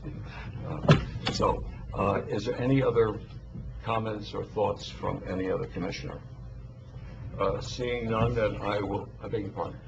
Did you say? I said you said it all. Oh, okay. Yeah, probably 3 times, Mayor Pro Tem. Mayor, may I just make one comment? Yes, absolutely. And I appreciate Manager Fuentes reiterating that there is the ability to get out of this agreement by mutual agreement between the parties. And that is very important. So it is not the long-term commitment. And I appreciate Ms. Miller's comment telling us that 37% is what the increase in visitation to Geronimo Springs Visitor Center has been. And for each one of these new people that come into our community, if we're looking at what they spend, there's an intangible amount of money that we'll never be able to put a finger on. But through just our best guess effort, and that's what this sounds like to me. And Manager Fuentes, thank you so much for all of the time that you've put into it. Thank you, Mayor. And thank you to you as well.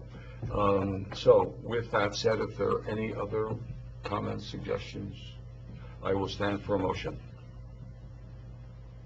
Seeing none, I will make that motion for approval of the MOU between the City of Truth and Consequences and the Mexico Spaceport Authority for the use of a portion of the Lee Bell Johnson Center. That is my motion. I need a second. I'm sorry? Second. I'll second. I have a second by Commissioner Clark. Is there any further discussion? Seeing none, all those in favor, please signify by saying aye. Aye. Opposed? Carries unanimously. Thank you very much. So next item is I-1, Action Award, Award RFP 16/17/004 for legal services to Jamie Rubin, attorney at law, and Coppola Law Firm. Our presenter is Ms. Pat Wood. Good morning, Commissioners, Mayor, Commissioners. We went out for RFP for 16-17-004 legal services. We opened on February 3rd, 2017 at 2 p.m. We received 2 proposals for these services. Selection Committee is making a recommendation to award the RFP to Mr. Rubin and Coppola Law Firm. Okay, thank you. Commissioner Clark, did you hear Ms. Wood? I did. I Okay. heard Ms. Wood, and if you would remember, Mayor, that I was on that selection committee. Okay. So any comments I would defer to Manager Fuentes, who's also on that selection committee. Thank you. Okay. Manager Fuentes, do you have any comments you'd like to add? No. Okay. Commissioners, any comments? Then I will stand for a motion for approval of the award. Mr. Mayor, I move to approve the award of the RFP 16/17-004 for legal services to Jamie Rubin, attorney at law, and Coppola Law Firm as presented by Pat Wood, our CPO. I have a motion by Mayor Pro Tem Whitehead. I need a second.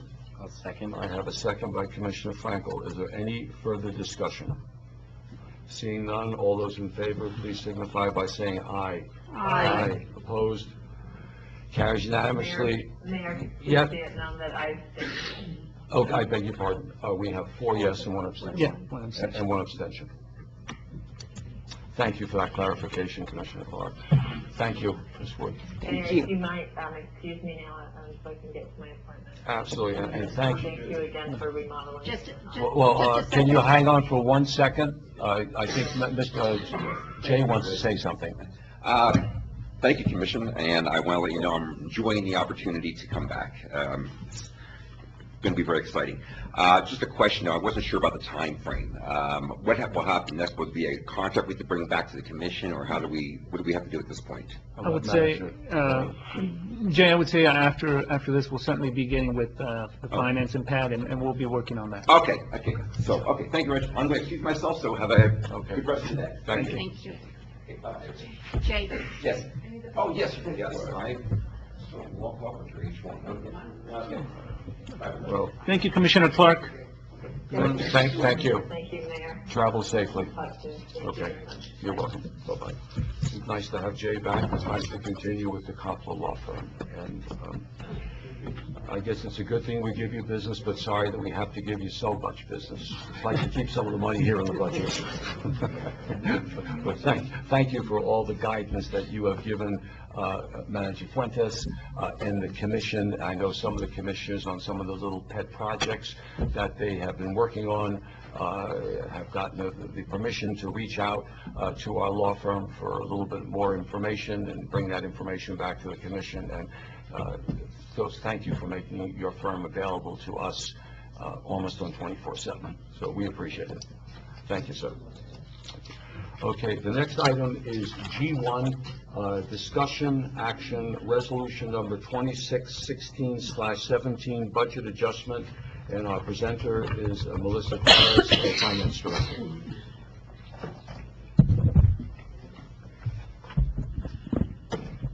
Good morning, Mayor, Mayor Pro Tem, Commissioners, City Manager, Mr. Fuentes. The city is requesting the following budget adjustments. Increase for the Electric Department Fund 503 for the capital for the purchase of 1 half-ton and 1 1-ton. an increase to the Solid Waste Department, Fund 505, for $69,000 for the purchase of 2 half-tons. Add revenue and accounting line fund for 319 for the capital fund of ALEDA, the Local Economic Development Act. Add an increase fund 319, which we are going to add an expense line of $125,000 for also the ALEDA fund. Increase the transfer out for the water, Fund 504, for $10,000. This is for the 2007 opinion agreement with Hot Springs Landing that we're making the adjustments for. The increase, the transfer out for the wastewater fund, 506, for $10,000. This will also be for the 2007 opinion agreement for the Hot Springs Landing development. Decrease the transfer in to Fund 301, the impact fees, which will be that initiation that we're trying to get the funds back to the 207 opinion agreement of the Hot Springs. And last, the increase to the police department GRT, Fund 296, for $75,000. This expense is for an IT project. So I stand for any questions at this time. Thank you. Are there any, Commissioner Parker is no longer with us. Is there any questions from the commission? If I may, Mr. Yes, Mayor, sir. Commissioners, and some of these items in talking with staff in the electric department, solid waste, and unfortunately some of the other departments who did not have the resources, you know, we do have an aging fleet, and a lot of these vehicles do need to be replaced. Bo and Andy, 2 of the funds that are a little bit healthier, will be purchasing some new vehicles if approved, and some of their better vehicles will be transferred over to some of the other departments, so that we can reuse those vehicles. And as we go through our fleet schedule, then we'll try to do the same every year. Unfortunately, you know, some of the other departments that are on the general fund, as we all know, have limited resources. So I appreciate Andy and Bo for you know, allowing us to kind of transfer those other vehicles.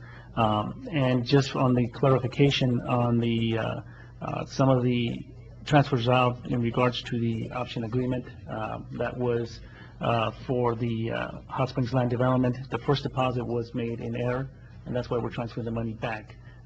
The commissioner had previously approved the investment of those funds because they're tied in litigation with the state treasurer's office. If approved, once these transfers are made, we'll in turn deposit that money with the state treasurer's office until the litigation is over. Thank you, Mr. Mayor. Okay, thank you for the clarification. Any further discussion? If not, I will stand for a motion, please. Mr. Mayor, I move to approve resolution number 261617, budget adjustment, as noted and presented by Melissa Torres, our finance director. I have a motion by Mayor Pro Tem Whitehead. I need a second. Second. I have a second by Commissioner Heschler. Any further discussion? Seeing none, Madam Clerk, can we have a roll call, please? Honorable Steve Green? Yes. Honorable Sandra Whitehead? Aye. Honorable Ralph Heschler? Yes. Honorable Kathy Clark? She's left us. Oh, she's gone. She's off the phone. Is absent Honorable Joshua Frankel? Yes. Thank you. One Thank you absent for your and support. 4 yes. Thank you. Thank you for what you did. Number 2, G2, Resolution 2716/17, opposing CH/HB 174 related to the Local Election Act. Ms. Renee Canton, Clerk Treasurer. Thank you, Mr. Mayor, Commissioners. As most of you know, I've been following this House bill very closely on behalf of all the clerks in the state. The detailed description is in your commission action form, so I won't read it word for word, but basically this bill has been presented to 2 House committees on which I testified at. I've been up there about 4 times testifying on this bill because the municipal clerks in the whole state are opposing this. We want to hold our own elections. We feel that if the county clerk's office holds the elections, that we will lose the personal touch that we have built over many years, and it's been since the 80s that, or before that, I believe, that these elections have been on our own. The other things that they are looking at in this bill is combining ours with other nonpartisans, which includes, I'll read the list: municipal elections, school districts, special hospital districts, community college districts, technical and vocational institute districts, learning center districts, arroyo flood control, special zoning, soil and water conservation, water sanitation, and also conservancy districts. And we feel that it'll really result in a long and confusing ballot. They are going to be held separately than a regular November and even years elections. They're proposing November and odd years, so the dates of the elections would also be moved. So other things in there is it would remove the possibility of having a write-in candidate, and for smaller municipalities, that's an important part of it. I understand on the floor when they approved it last Friday, it was a vote of 38 in favor, 29 against. So we were that close. So what we decided that it goes to the Senate side from this point on, and we would really like to get all the municipalities to get a resolution in place showing opposition, and if the governing body doesn't oppose of it, then, you know, and the other, you know, showing in favor of it. We really need to take this step towards our senators. Another thing that I didn't bring in that's in your commission action form is special elections would be required to be held by mail ballot only, which on one hand for voter turnout, it may be a little better, but as far as the cost of the election, it's going to be definitely a lot more for a special election for a mail ballot. For example, for us alone, you know, we have looked at other municipalities too. If we have, say 3,000 voters, it's going to cost at least $1 per voter because you have to provide return mail on that ballot as well. So it's an additional 3,000 combined with whatever else the county clerk's office would charge us for the election, because they would charge us directly. Some of the things we see wrong with that is that we control our own budgets. You know, we had two elections last year, and we tried to keep it within that one amount. It's really hard, but if the county clerk's running our elections and just charging us for it, we don't have any control or any approval over the cost it's going to be, you know, for that election. So with the surveys that the Municipal League has done, we have shown a very huge majority opposing this bill. I think we were up to about 70%. And we're requesting official support from starting with you guys on my end, and we will continue to proceed on this bill. I have handed out a revised resolution. I have been working with Randy Van Vleck on this one, and it just came out when I released the packet last Friday, so I just attached what we had. There were a few whereases that related to like city charges and such that don't relate to us, so I just removed those, so I didn't add any additional. So with that, I stand for any questions from the commission. Thank you. And thank you for your work on this committee that's trying to have maybe some sanity prevail on Santa Fe. Any questions from the commission? Okay, seeing none, and I have no questions, thank you. I will stand for a motion, please. Mr. Mayor, I move to approve resolution number 271617 opposing CS/HB 174 related to the Local Election Act as presented by Clerk Treasurer Renee Canton. Thank you. I have a motion by Mayor Pro Tem Whitehead. I need a second. Second. I have a second by Commissioner Frankel. Any further discussion? Seeing none, Madam Clerk, can we have roll call, please? Honorable Steve Green? Yes. Honorable Sandra Whitehead? Aye. Honorable Ralph Hessler? Yes. Honorable Kathy Clark is absent. Honorable Joshua Frankel? Yes. Carries. Thank you very much. The next item under H2, a discussion action 2018 Local Government Road Fund, otherwise known as LGRF. Our presenter will be Mr. Don Armillo, Public Works Director. This was presented to the Commission at our last meeting. We had, I think, 16 or 18 choices, and we just could not cut up the baby that fine. So we asked Mr. Armio to kind of simplify it and give us a little bit more direction. And I think he's done a great job in taking a lot of wonderful projects that everyone is deserving of and trying to shrink it down to where we can best get the best return on our investment for the community. So, Mr. Armio, thank you and your staff for your work on this. As you can see on that, Chief, did you get a new, the new list of that? Is it the commission action form? Possibly, I can't see. So roughly, you asked me to reduce it. So we reduced it to the 2 blocks on Beater. We also reduced it to 2 blocks on Beater, then the continuation of Kruger to 9th, and then over to 7th. From the Kruger, 1 block west of that, and then to the on 8th Street, continuation of East 8th for the 2 blocks back toward Kruger, so that those would be could be done there. And then I was also asked if we could put on Glen Street, where we received several complaints down there on Glen.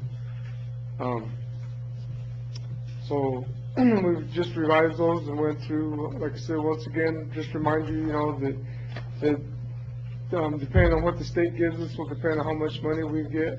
Most of these projects are going to hit right at where we may have to put a little bit of money out of our roads funds to be able to complete these projects, to ensure that we can do 2 blocks instead of a block and a half. So just looking for your recommendation to see which ones you guys would think the best one to put up there. Okay, thank you, Don. Any questions? Commissioner Frankel. Thank you, Don, for your report on that. My last report, I questioned this, and I'm still going to question it on these few streets. The ones that you've picked out here, what's the current infrastructure underneath the streets at this time? Like, how current are the water lines, the sewer lines? Would these streets need to be dug up at any time in the near future foreseeably for broken pipes, or are they all good to go under the ground? Most of our infrastructure up there is older infrastructure. So, as it is, once we get up there and start actually working on it and doing compaction and you start vibrating the ground, there's a possibility, as always, that we can end up jarring something or turning something loose. I did put out a call to Marty from the water to get back with me on this. I dropped the ball. We talked right away when we got done. I jumped on it, got on it right away, and then I just, between everything else going on, I didn't get back to it. I had a call into Marty earlier, and he was trying to reply, but of course we're already in the meeting, so I'll be able to check onto that a little bit more. But pretty much everything that's there has already been there for, it's been in there for several years. So as there hasn't been any current water leaks in any of these locations, but that's not to say, as old as the lines are, that getting up there and starting working on there, it wouldn't create some type of problems. Right. So yeah, before we start putting down a chip or asphalt or anything like that, I'd love to be able to inspect those lines and make any repairs that were necessary before the streets were put down. Possible. Anything else? Mr. Mayor, I'd just like to make a comment. I know sometimes we pull projects to the head of the list because of something that's happening in the areas, and we just need to stop and think that our residents are just as important as people that would be coming in to spend the weekend at the rodeo arena or for heads in beds. Our residents live here all the time, and I know that we've had several complaints. I know I've had one complaint from Mr. McCoy as long as I've been on the commission out on Jackson Street. And so, we just really have to look at, what's important and what we need to fix and what we need to work on. If I could, I'd like to address one quick comment on down there with Mr. McCoy. That was incorporated, it's been several years later now, but that was all incorporated. That was all under the county when I first started 30 years ago. That was actually underneath the county, and then we took that over and incorporated that into the city. The problem with that down there in that whole area is the drainage. There really wasn't drainage. The roads that were put in, they were put in the bar ditch to put it on that particular area where Mr. McCoy lives. Everything runs from where the rodeo arena is. Trying to think, that's kind of north, kind of runs south towards Highway 51 or 3rd Street right there. And so when it gets to that corner there, it doesn't run over into Cochille Creek. Everything runs from Cochille Creek all the way back to right where you start to go to the top of the hill there. If you're aware of the area, I'm trying to think, there's a welding shop there towards Cochille Creek.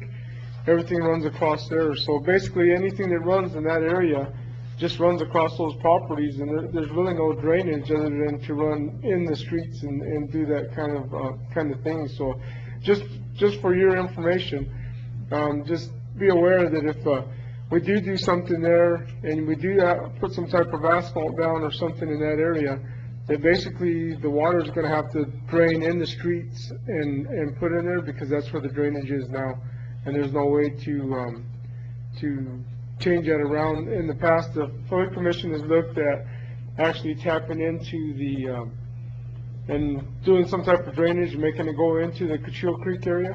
The problem with that is because that is all under the flood area. There was a concern about the water. If it did run, Cochille area that creek ran big, there's a good possibility because it sits so much lower, and the big dirt dike there is basically what keeps it out of Cochille. If you put a culvert in that, and it's running full, it could actually put more water into that Cochille area. So it's not a quick, easy answer on that. So just a heads up on that, so you guys kind of got an idea. Thank you. Don, have you heard anything?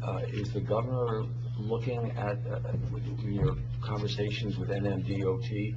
Is the governor looking at dipping into this local government road fund to try to balance the budget? Anything going on in Santa Fe, or do you kind of think that there's going to be funding for this program? I haven't heard anything officially. I think we've got a meeting on is it the 5th? Yeah, and then when we have that meeting, usually we meet with DOT. We'll meet with our Trent Doolittle, our local district engineer, and he'll kind of give us an idea of what's going on and having that kind of things. I think in the whole time that I've worked, the 30 years that I've worked for the city, I've actually seen one time that it was actually they didn't have the funds to do this program.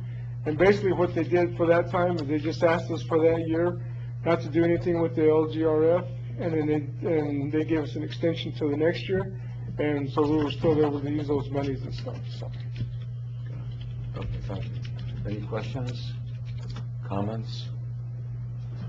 I just have a couple thoughts. I wish there was more money, obviously. I know that we're partnering with the county, and Mayor Pro Tem has a right-on point that citizens first and visitors second, and I'm all well and good with that. And I'm wondering if the commission would feel comfortable in reaching some type of a compromise where to me, it doesn't make sense where we vote to partner with the county for $50,000 to upgrade the rodeo arena to try to bring in more events and showcase our community and have people eating, sleeping, et cetera, here. And then if it rains the night before the event and we've got a mud bog for people pulling tractors, trailers, and these 50-foot trailers with 4 horses in it, because when Francis Luder, Vice Chair of the County Commissioner, invited me to 4-H, I didn't realize that this is a whole new world to me, that people are bringing different horses for different events. You know, back in New York City, we don't do that. You know, we just get on one horse and ride that. So I'm wondering if, and I think, I don't want to put words in Commissioner Heschler's mouth, but I believe he mentioned something similar to this at the last time. So I'm wondering if we could do, because I drove all the roads that you had whittled this down to, and I do appreciate the time that this takes. It's tough. It really is tough. I know in a real world, you like to do everything, and we all would. But Veder to Iron looked to me, even though it only impact 2 homes, that the people coming in with the equipment for the rodeo would be able to pull out, take that left going down that little dip onto Veder, go east, then go north on Iron and get back to South Broadway.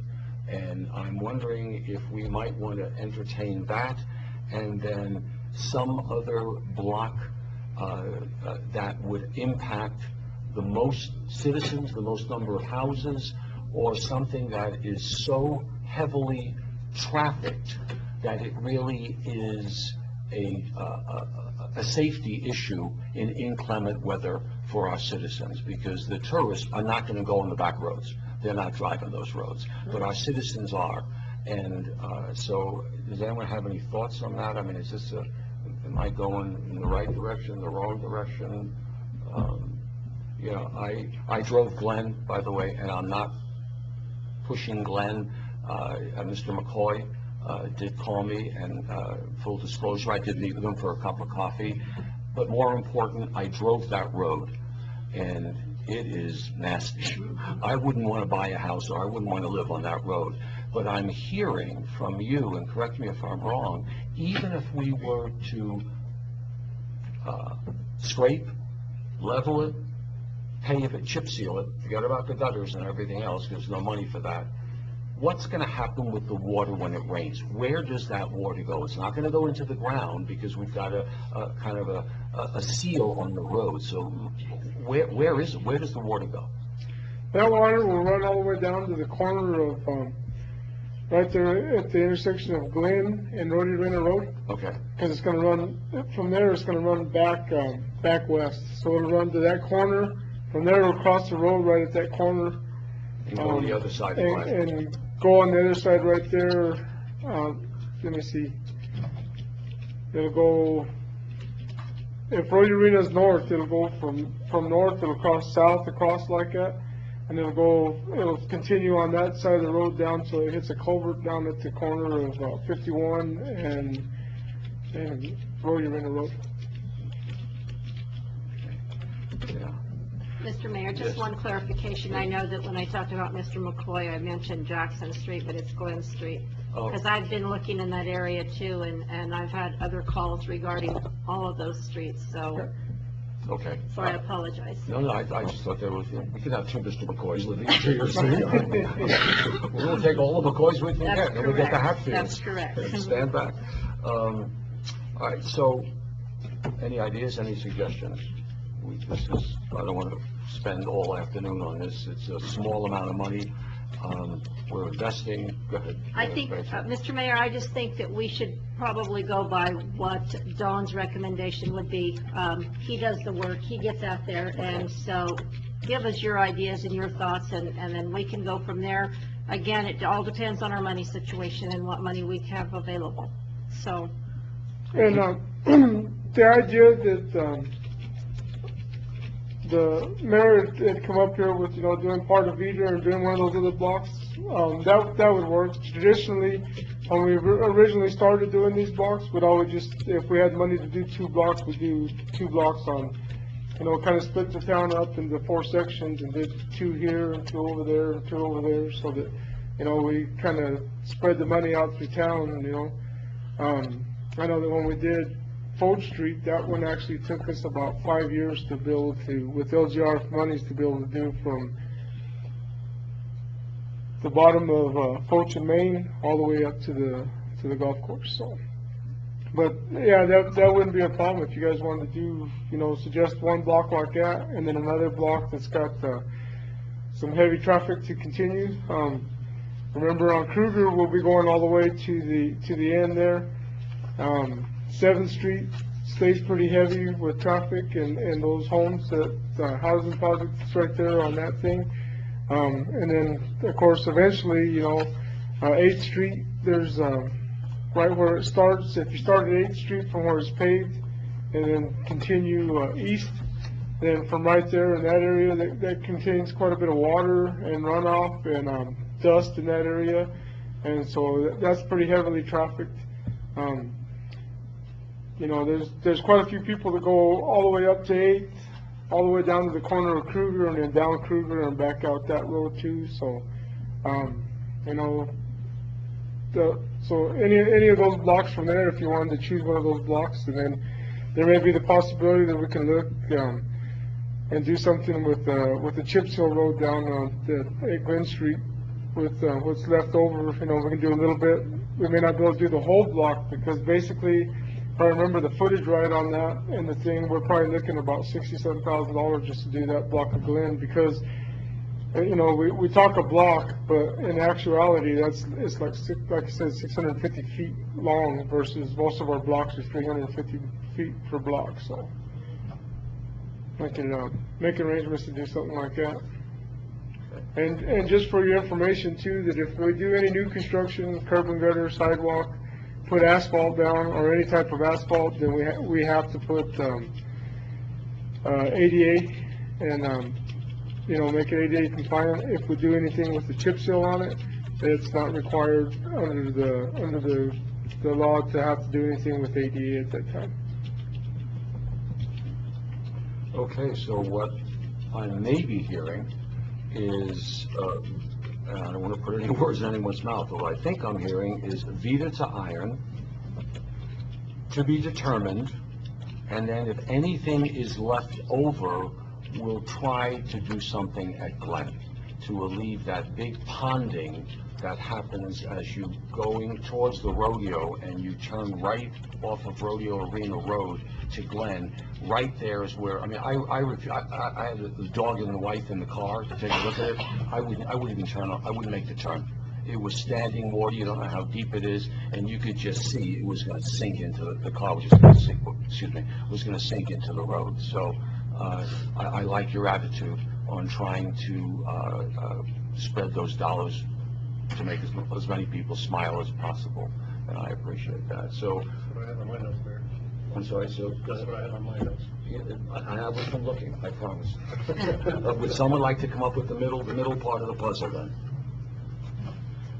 Well, I'd like to suggest then, and I think Mayor Pro Tem, I don't want to put words in your mouth, but I think you mentioned on East 7th Kruger to Tingley, that's 30,000. That's, 8th, yeah. Is that the one, Don, that has that small housing complex, the apartment complex? Yes. That's the one. So that would probably affect the most number of people, or the most number of households. Would you say that on that number 4, East 7th Kruger to Tingley, that's the most number of houses on one of these charts that you're showing us? Yes. Okay. So I would like to suggest, I'd like to make a motion that we vote to authorize staff, contingent upon funding, obviously, to do Vita to iron, to do East 7th Kruger to Tingley, and anything else left, at least get rid of that humongous swamp at the corner of Glen and Rodeo Arena Road. That is my motion, if there's anything left over. I need a second if anyone... I second that I motion. have a second by Mayor Pro Tem. Is there any further discussion? Seeing none, all those please signify by saying aye. Aye. Opposed? Carries unanimously. Thank you, and thank your staff for making magic here. All right. I know Thank you it's guys, tough. and Commissioner Frankel will be sure and check the water lines and all that stuff, and then let you know. Thank you. Yep. And Thank you also, guys. Don, as long as I do have you, I do remember Commissioner Frankel talking about a culvert that was blocked up near Rotary Park that one of the roads, what was that road? At the end of Daniels, there's like two If culverts. if you could have your staff check that out, and if it is junked up, let's just clean it out and make sure we keep that clean, because obviously otherwise then the water just backs up all over the place, and what's the sense of having a culvert? If you don't mind, actually, I would like to talk to you that later, if that's okay, Manager Fuentes. And we'll take a look at it and see, so I'm not taking up more of your time. Dynamite. Thank All you. right? Thank you so much. We appreciate it. Please. Okay. Okay, next item, and we apologize for keeping you sitting so long through the meeting, but the next item is discussion action, request by Sierra County Cooperative Extension Service to have a city representative on the planning committee, and we will have our extension agricultural agent Joshua Boyd from the League Co-op, and our county director and all-girl Friday, Mary Jo Fall. You can do no harm and do no wrong. You're up. I'm going to talk first because I was all excited when Don was talking, because he was talking about my street. And he started about paving. I thought, they'll never pave my street because I live on East 8th. Oh, okay. And I got all excited, and then you said no. Come on.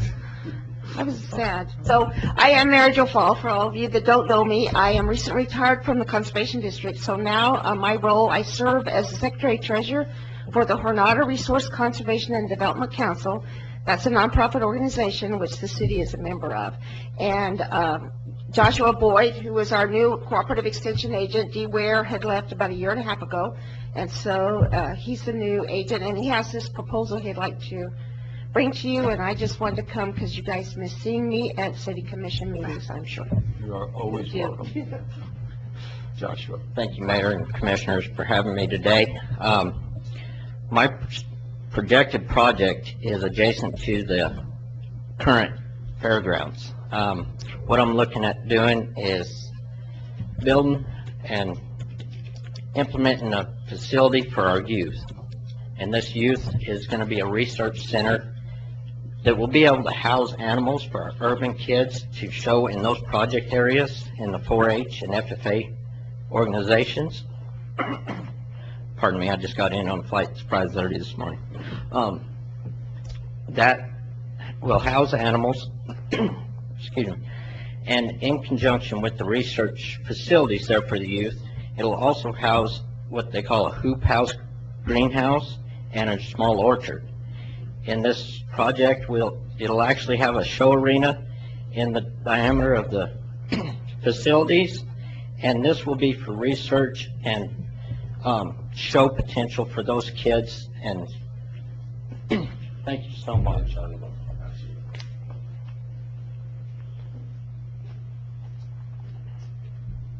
Again, I apologize about that.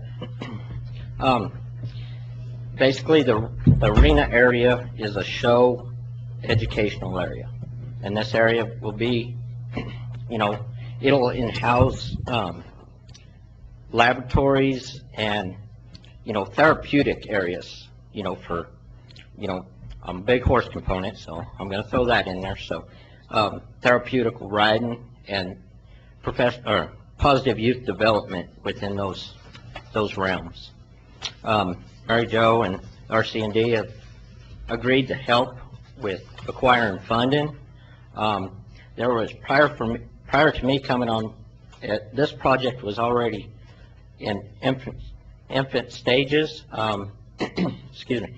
There was a private donation at that time, I believe, of $25,000 that is secured now at the university, and as soon as a working committee could be put together for planning on this, we can access those funds and begin any infrastructure building or outsourcing whatever areas that we need to address. Again, I'm here today to seek a member of the City Council to be on this planning committee and to serve for their input on the planning of this facility. So I'm open for any volunteers or anyone that would be willing to share their their wisdom in this project. Are there any questions? Thank you. I'll lead off if you don't mind. Mr. Boyd, how often do you see the committee meeting? Because that's something that whoever raises their hand would probably like to know. Right, the time commitment, I do understand that. I was hoping to have this full committee by the end of January.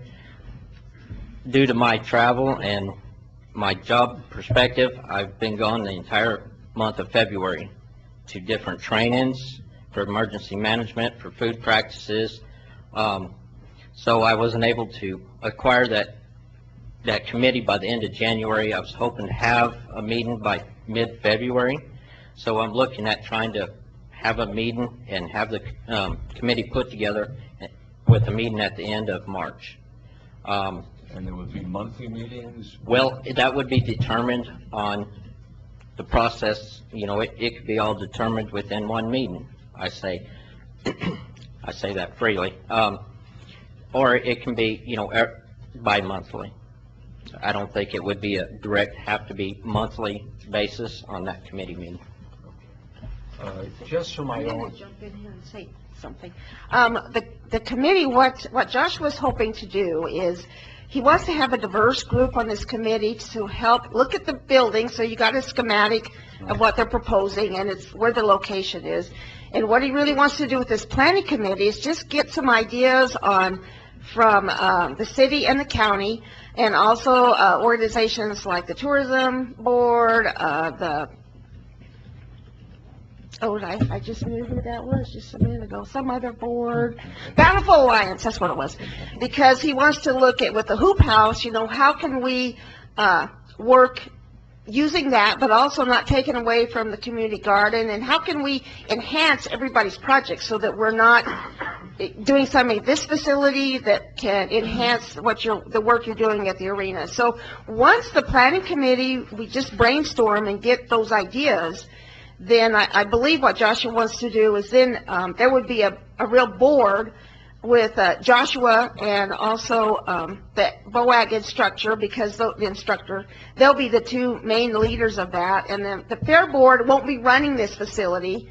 They run their own buildings for the fair, but just a board to help run what's going on, coordinating events and stuff. He'll set that up later, but the planning committee really is what he's looking for, some input on some ideas on what you can use it for. So, as he said, that you may only have to meet 2 or 3 times. Once you guys have come to an agreement from all these groups, what you want to do, then as it develops, then maybe that group wants to be on the board too, but that could be determined based on your input. He really just wants some input on everybody so that we're not taking away and we're enhancing the things that we already have now, and getting some ideas and other projects that we can help other things grow. So that's kind of the intent of the committee. So it's more of a think tank? Yes. It's not, you're not signing up for 5 years for monthly meetings. Before you leave, I to this day do not know where the county's line ends out at that particular piece of property and where the city's begins. And we have a map. And I would love for someone just to draw a line so I can conceptually see this. If I could just see that, Mary Jo. So when you're looking at your map here, that you Right. got, see this little road here? Right. So that right there? That's the dividing That's line? it. That's right. I Yeah, thought that, but I just wanted to make sure. So That's the, it. And so this would be, so here's the fairgrounds, Right. and there's that Arroyo, so he'll put it, that layout, he's gonna use that piece of land there to Okay. have parking and build the facility and then do the orchard. okay, I got a little confused because I saw the pin is almost up on Cook Street. And I didn't know Joshua. Knowing how to use Google Earth. Okay, I didn't know if you were going to position the facility in the backside of that building, almost abutting up to Cook, or if it was going to, because it's a big building, was it 400 feet long or something Yes, like that? yes, sir. So I just wanted some clarification just for interest. I'm That's not all. good with Google Earth, but Okay, it's well, kind of close. You're a heck of a lot better than I am. And in that layout, excuse me, of that architectural plan that I sent, that, because of the location of Cook Street and those housing areas, That's where I'd like to do the beautification area with the orchards and the hoop house. That way, the facilities wasn't blocking any, residential areas. I would like that, and this is just my thoughts, and that would go to the planning committee as well, but to move that building up towards Broadway, and that be visible from the Broadway. And I appreciate your mind thought, because there might be some folks who live on, and this is where I was going with this, on Cook Street with animals. We love them, but they are what they are and who they are, and there might be some objections from citizens buying a house where now they have open territory in front of them, and all of a sudden they got cattle and horses and all the unintended wonderful things that happen. Correct, and I'm sorry, I'm going to just make a comment. And that's the purpose of the building, is to house those animals, so they're just not, they're not out freely just, roaming. They would be housed in those facilities. Okay, thank you. If I get this right, Josh, what he's saying is on that schematic, Right. There would be a section along one side that has goats and sheep and pigs, and then another section has horses and steers, but they're all inside. Okay. They're all in stalls inside, so they're not out. All of it will be inside there. Got it. Okay, so,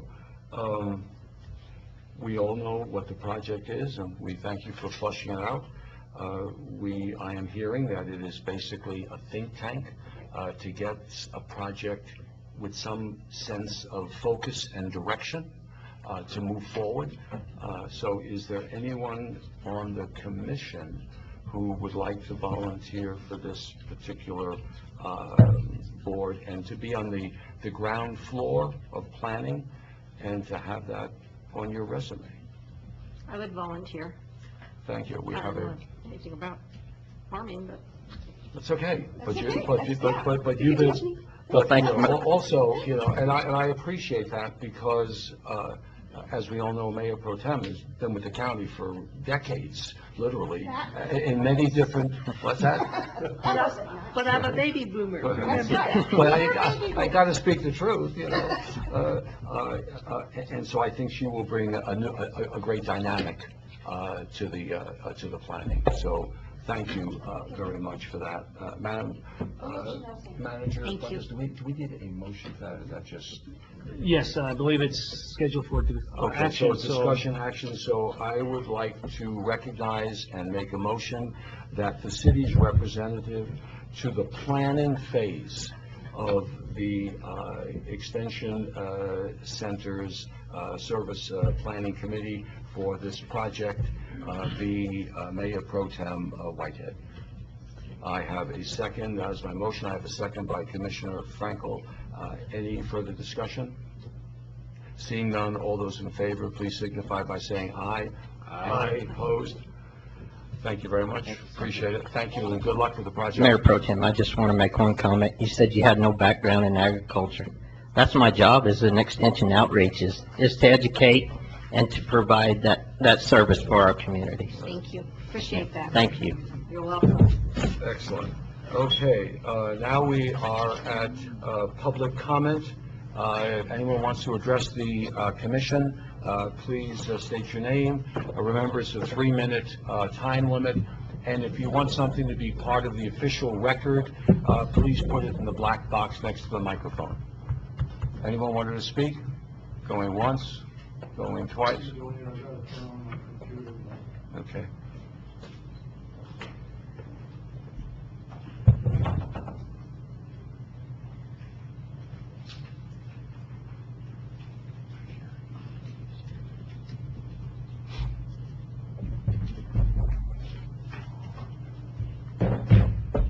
Thank you a lot for allowing me to speak today. I appreciate it. I would have liked to do it during public comment, because I think there's some errors that you should that were made in the memorandum of understanding between the city and the Spaceport America.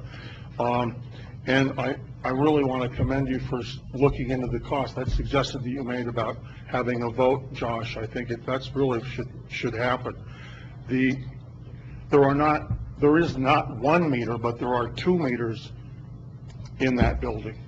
And the cost on a monthly basis is not an average of $300, but about $1,300. Please check that. I'm pretty sure that's true, because I've seen figures that about 6 months ago, Ron has been he keeps track of everything.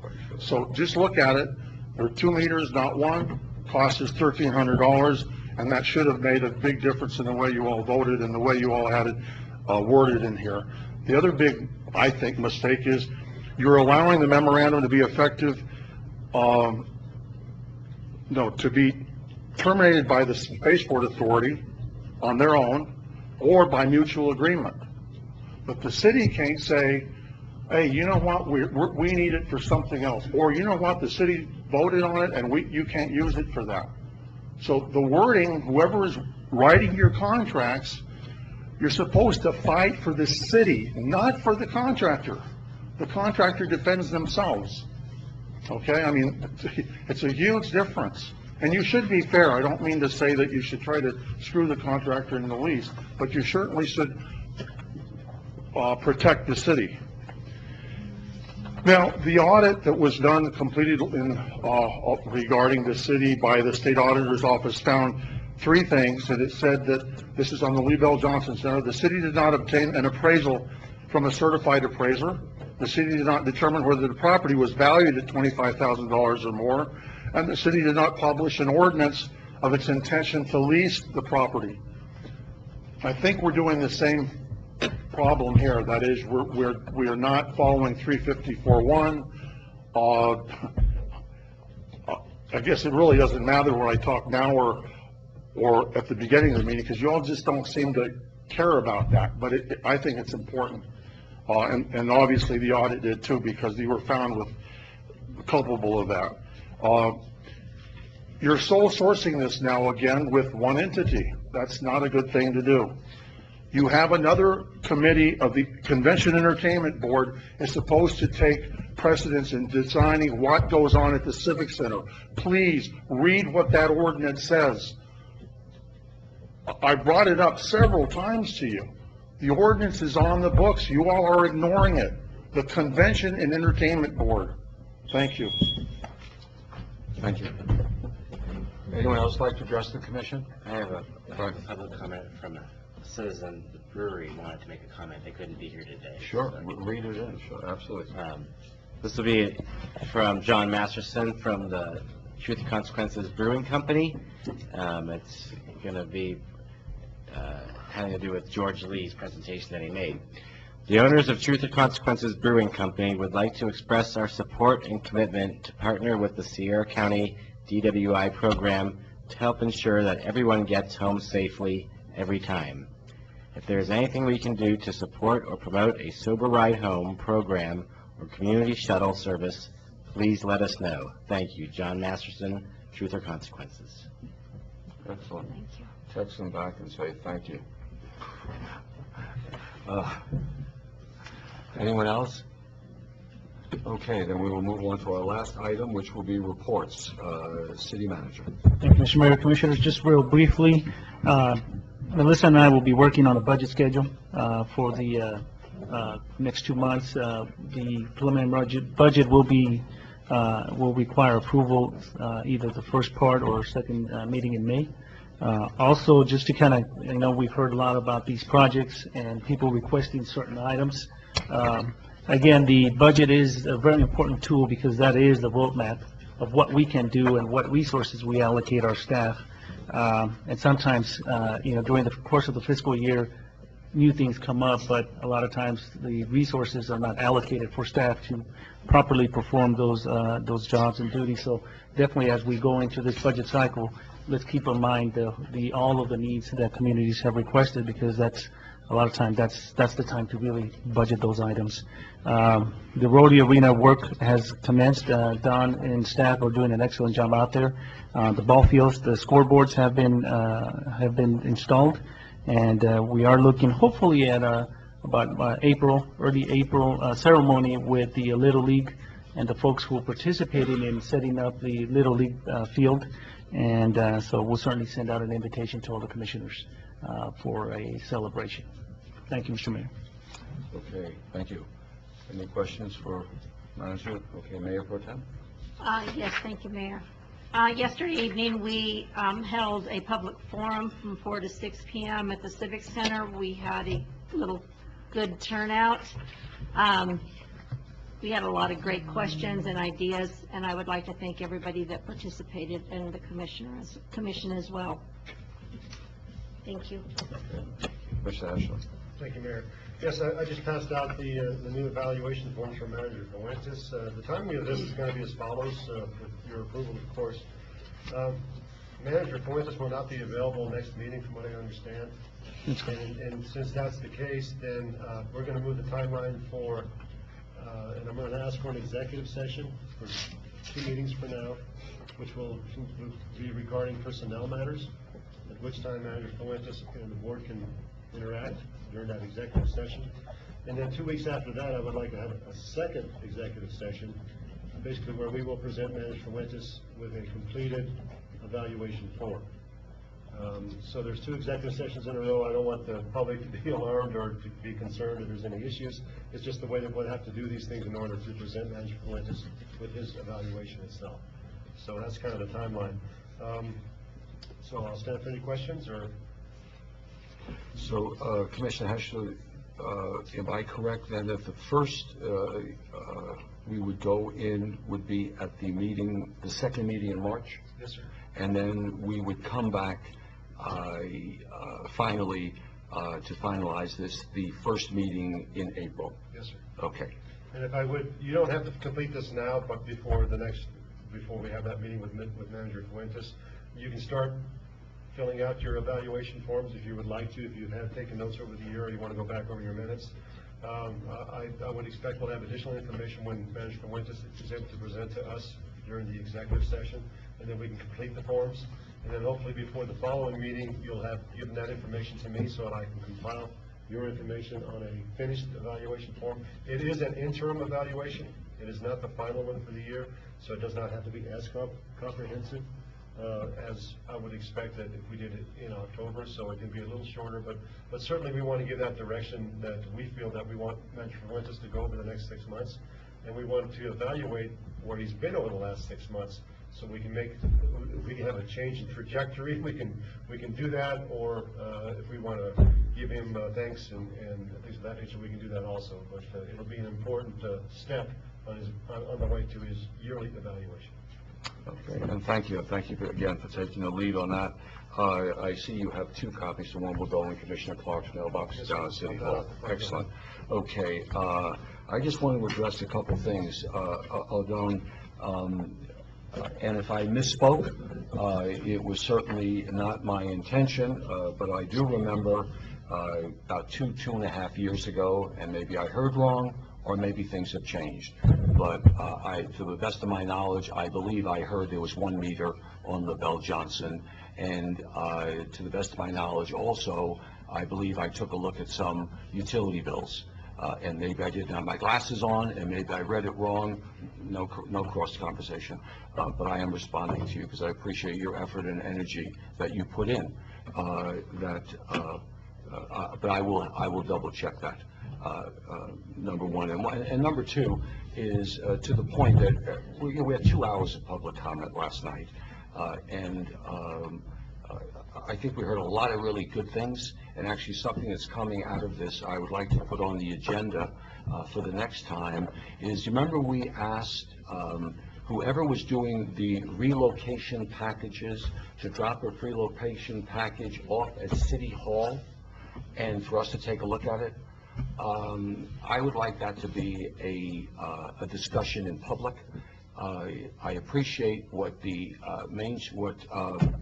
Chamber does. I appreciate what Geronimo Trails Scenic Byway does, but at the end of the day, we are tasked with moving this city forward, and I am not quite sure that I am pleased with what is going out that represents our community. I want to work with our nonprofits, but I think that we should have a say in the matter, because at the end of the day, the complaints don't go to those 2 organizations, they come to us. So I want to have a discussion, so please, if you haven't seen the packet, go into City Hall, take a look, come with some suggestions on, does this tell the story of who we are, what we are, and why people should come into our community?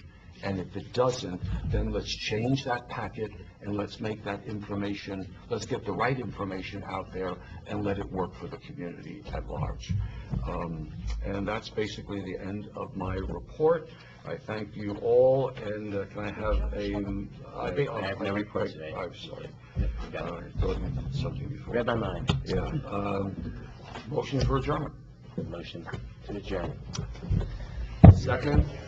By the way, anyone gets AAA magazine, best food, inexpensive prices, truth or consequences. We made 2 of our restaurants. One was Passion Pie Cafe in Truth or Consequences. The other is Latitude 33 in Truth or Consequences. No community got more than 2, so we are right up there with the big boys and girls. And I will be sending out a letter either today or tomorrow to the editor to invite them back into TRC because I think they missed some of our gems also. And I will copy the commission on that one. So thank you, and thank you for coming. Appreciate it. Thank you. That was a great article there. What's that?